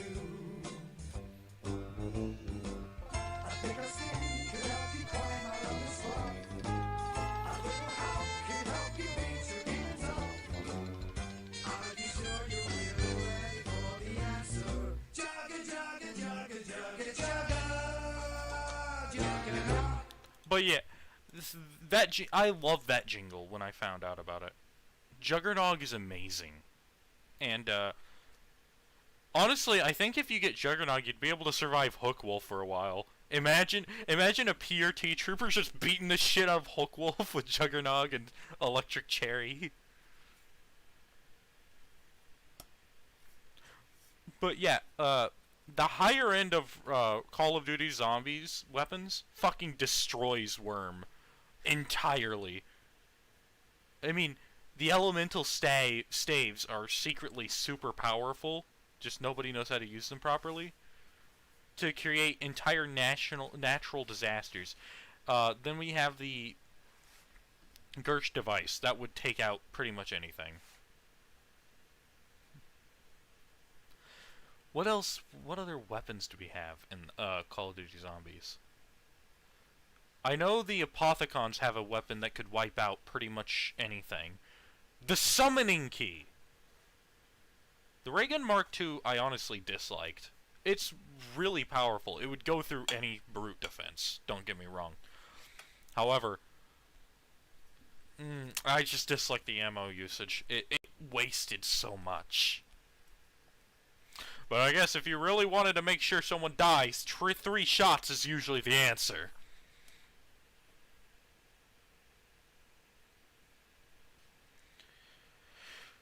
I don't like how Call of Duty had there's no zombies in the Celestial Forge. I would have loved Divinium, aka Element 115. It has so many good usages. I mean, the Pack-a-Punch alone already makes you a Tinker 12. Just think about the Pack-a-Punch real quick. And remember that it can upgrade anything.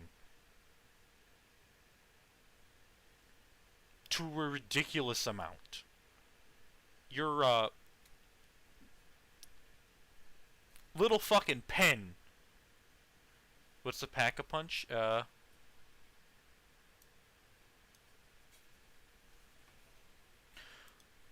Pack-a-Punch. Do do do. When everything is dragging you down, pulls you down to the ground. Wanna get up? You need a little revive. Anyways.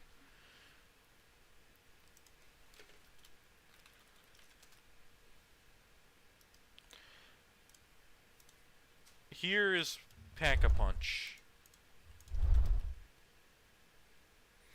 Yeah, pretty much. It makes your gun from a bullet shooting device to a reality warping gun laser spewing fucking abomination. It can turn your PPSH-41 into a Hellhound gun, where it screams out the bullets as they tear through flesh. One shot already is enough to one-shot any normal suspector. Or stander-by. Some bystander. Some random schmuck on the road. One bullet to the shoulder, his entire body is vaporized. Imagine SCP-914 except actually better. Because it doesn't ruin anything. Also, it was literally made by angels. Yeah, pretty much it doesn't kill you either. If you want to get the Pack-a-Punch theme and you'll survive for days.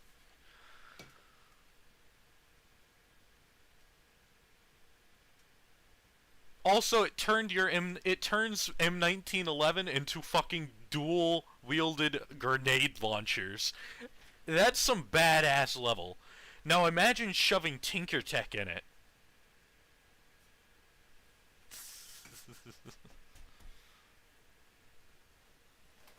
Imagine. Of course, you need to pay $50 each Pack-a-Punch. Yeah, and Pack-a-Punch is actually better. 914 is random, mostly. And it can go from a pistol that just shoots blanks to a pistol that shoots lasers. Pack-a-Punch, pistol shoots laser grenades. Or straight-up frag grenades. Straight up. Depending on the pistol, and each weapon doesn't change. An M1911 will always turn into Mustang and Sally, no matter what it is. It can do insane shit, but not on the level of the Pack-a-Punch. The Pack-a-Punch machine makes the Thunder Gun turn into the Zeus Cannon. I've seen 914. I've actually read a lot of the shit it does. I remember there's a revolver that vaporizes people.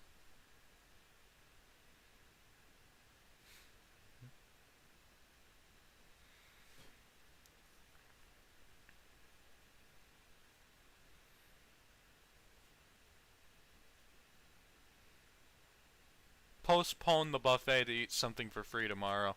Because tomorrow I'll have everything from McDonald's.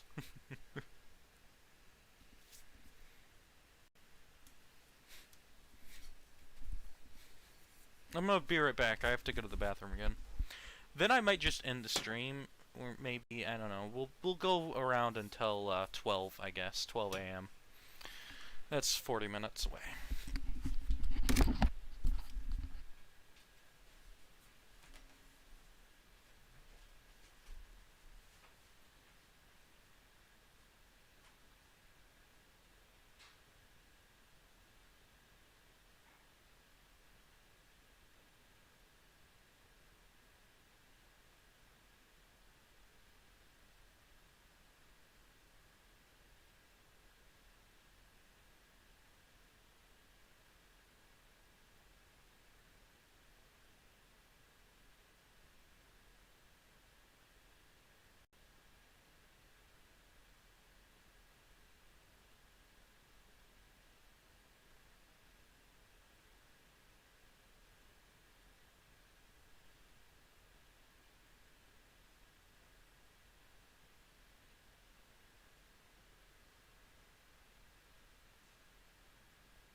Okay, hello, I'm back. Isn't the one that kidnaps anything that says its name 1421? Also, it kidnaps anyone who talks about it.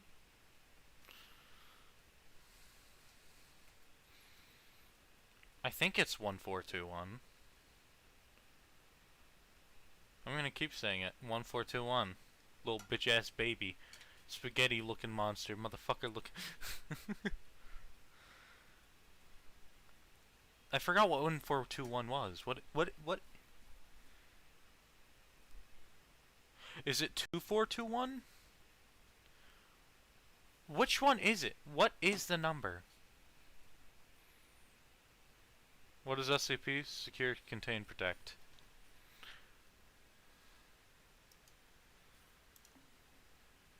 What? Alright, let's go to 1421's page. Let's take a look. It's a tree. Oh, that was interesting. Let's go to 3 series. No, 2 series.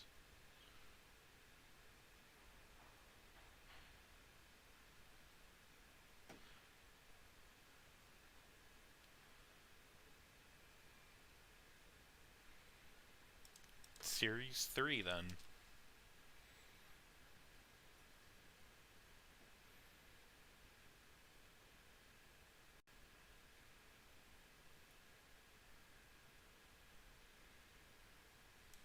Series 4. Because there's... I cannot find it. So, I'm gonna search for 2421. Let's see if that brings up anything. Joke SCPs. Oh, lovely. What the fuck is that thing? 006J. Oh my god. It's a bug one. I love that one. 2000. Yeah, I assume it was a 2000. What is it? 2431.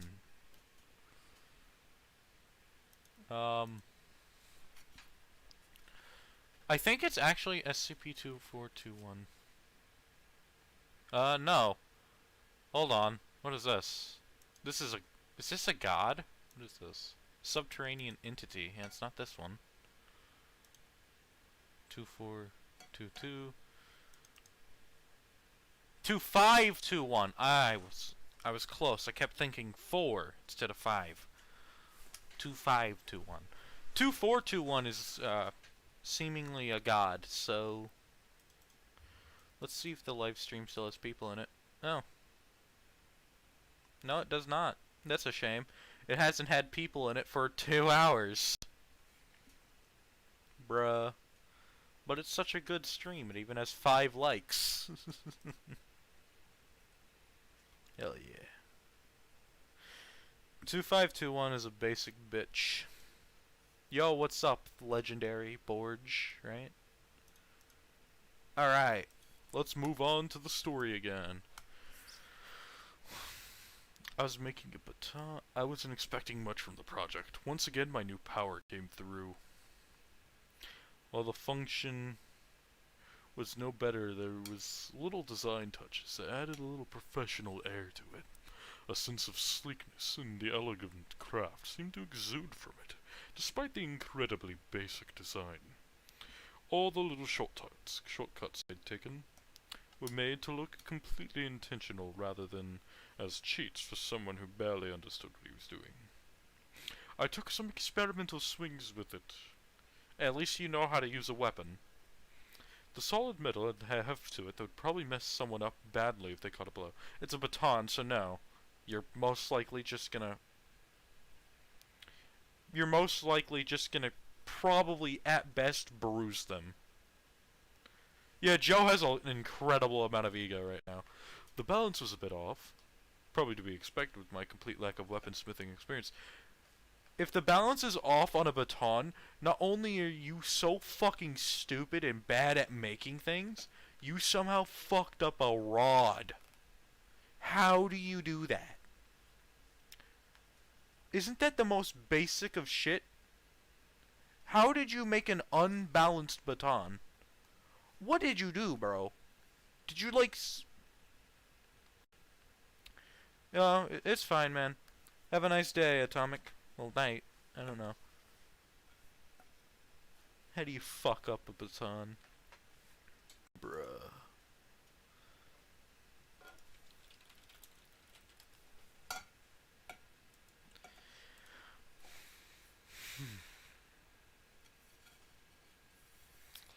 I,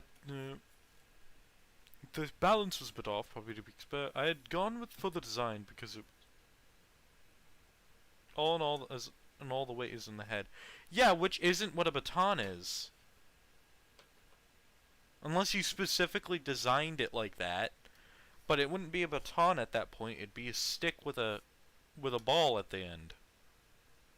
Which would be a mace. So you made a mace. Or a cane. But a foot and a half cane is shit, so it'd be a mace. It's part of the rod, damn. I knew he had superpowers. I didn't know he was that superpowered. What the fuck?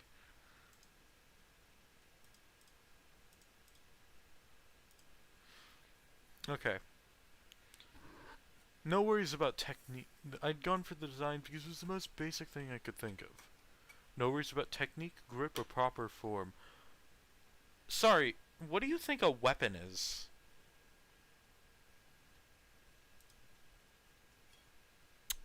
What do you think a weapon is? All weapons have, you have to worry about technique, grip, and proper form. That is what a weapon is.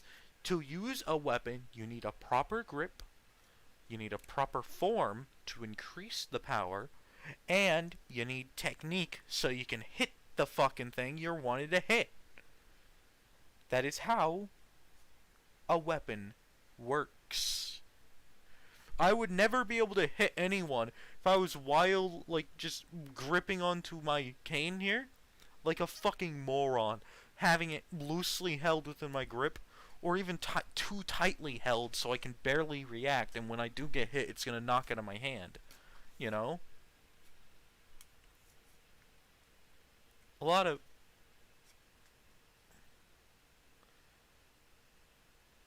No, even then, you still need a proper form over the controls. You need a technique to throw, or use, and you need to have power over a grip so it doesn't kill you. Hold and swing. I'm sure there were ways to improve upon that, but mainly I wanted a weapon that I couldn't screw up, and this fit the bill. If you wanted a weapon you couldn't screw up, use your fists. Actually, no, wait. You can screw that up by throwing your fist wrong and breaking your hand. Never mind. If you wanted a weapon you can't screw up, use a shield. You can't screw that up. In no way can you screw up a shield. I'm sorry. If you can somehow screw up a shield, you deserve to die. Natural selection should have happened to you 10 days ago.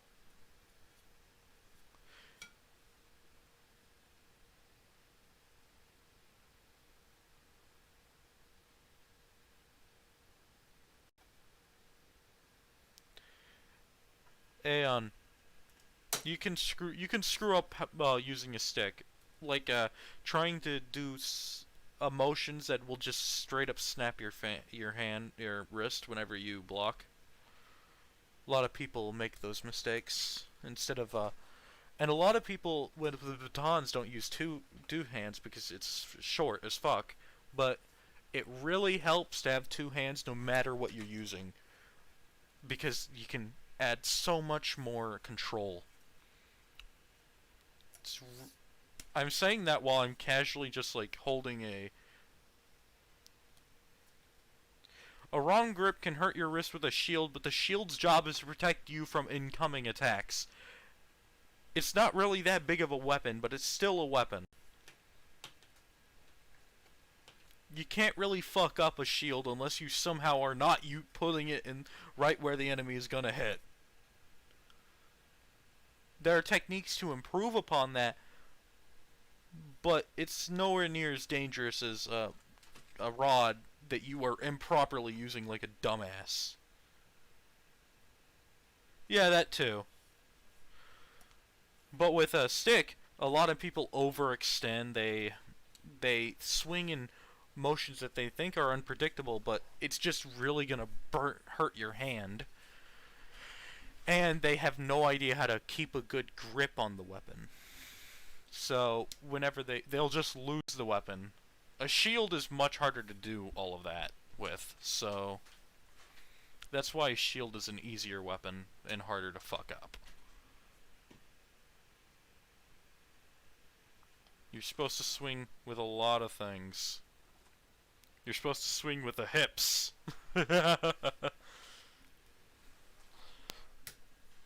The wrist is good whenever you're using a knife.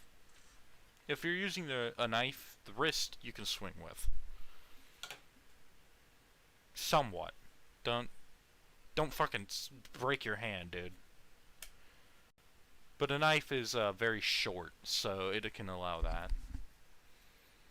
What'd you do as a shield hero? I would kill myself if I was a shield hero. I much prefer the sword hero. I just want a sword, bro. Fuck the spear. Fuck the spear, fuck the bow, fuck the shield. Give me that sword, baby. Look, I just love swords. They look cool. Oh, did you guys know that Excalibur was actually an arming sword? Excalibur was supposed to be a one-handed sword in myth.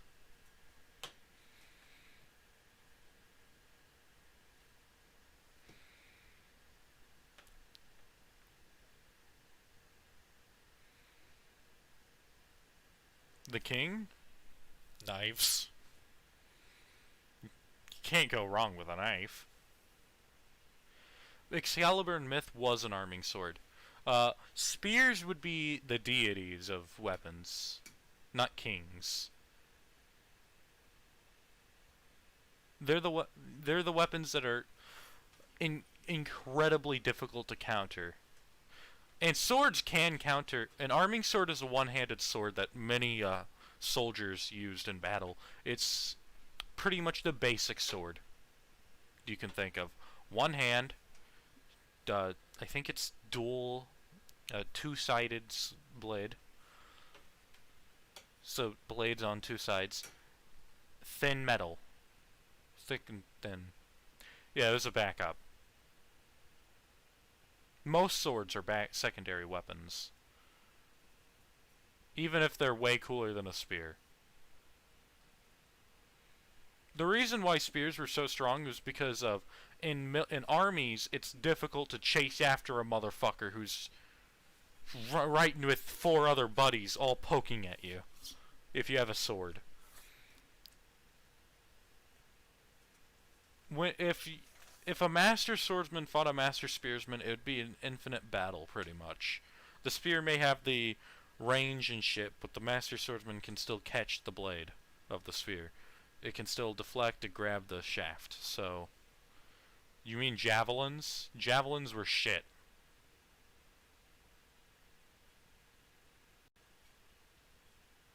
He could grab my... Damn, bro. Didn't know you were gay. Alright. 20 minutes left.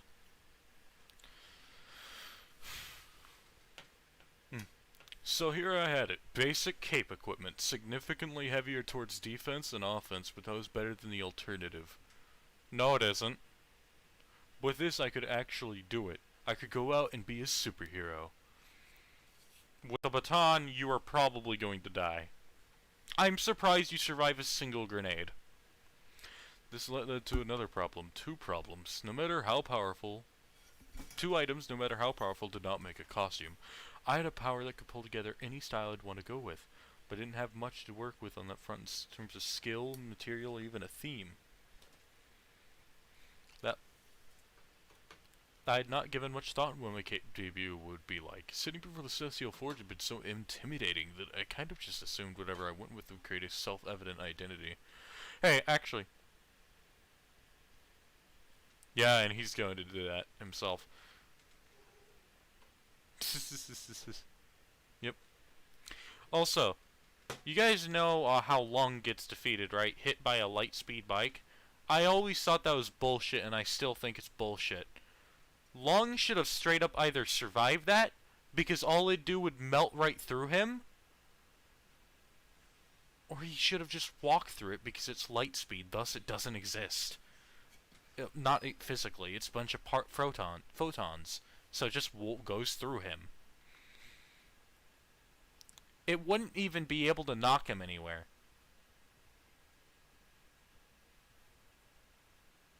Yes, he melted through concrete.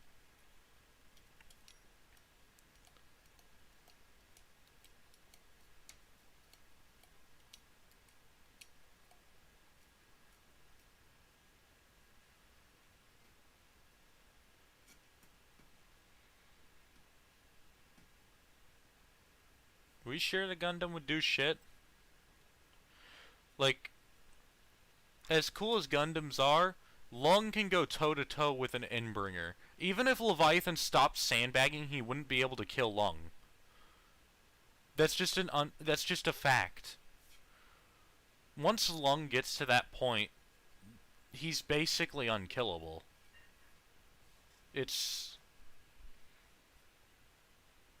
They may be bullshit, but it's even more bullshit when you can stand against a dimensional bullshit itself, alright? Snipers can't kill Lung. He's a brute 4 base form. He regenerates and is too durable to die from a sniper. Well, no, Leviathan isn't much on the way of offensive power, but when he's sandbagging. But imagine all of the ocean just suddenly striking at Lung. And then Leviathan punching with over 4 times the speed. No, Lung actually would survive. And I don't think you realize, but every injury Leviathan did instantly healed whenever it hurt Lung. And Lung was just getting stronger until he was at the Leviathan's sandbagging level. Doesn't matter if he gets headshotted by the water when he was fighting Leviathan. He's at the size where it's basically impossible to beat him. He would still heal from that, yeah. Shards are bullshit. Do I need to tell you how bullshit shards are?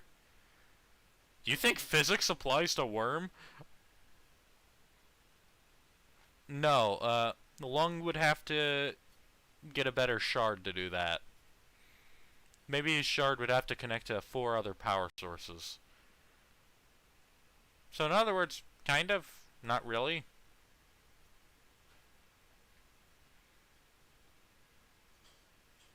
Unless you don't mean the warrior entity, but the avatar, in which case, yes. He can beat the avatar. The avatar was having trouble with Ash Beast, let alone a fully ass ramped Lung.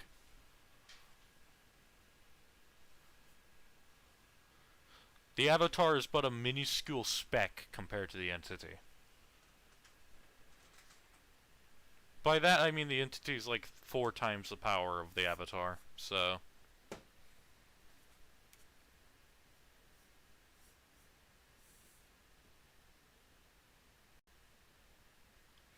My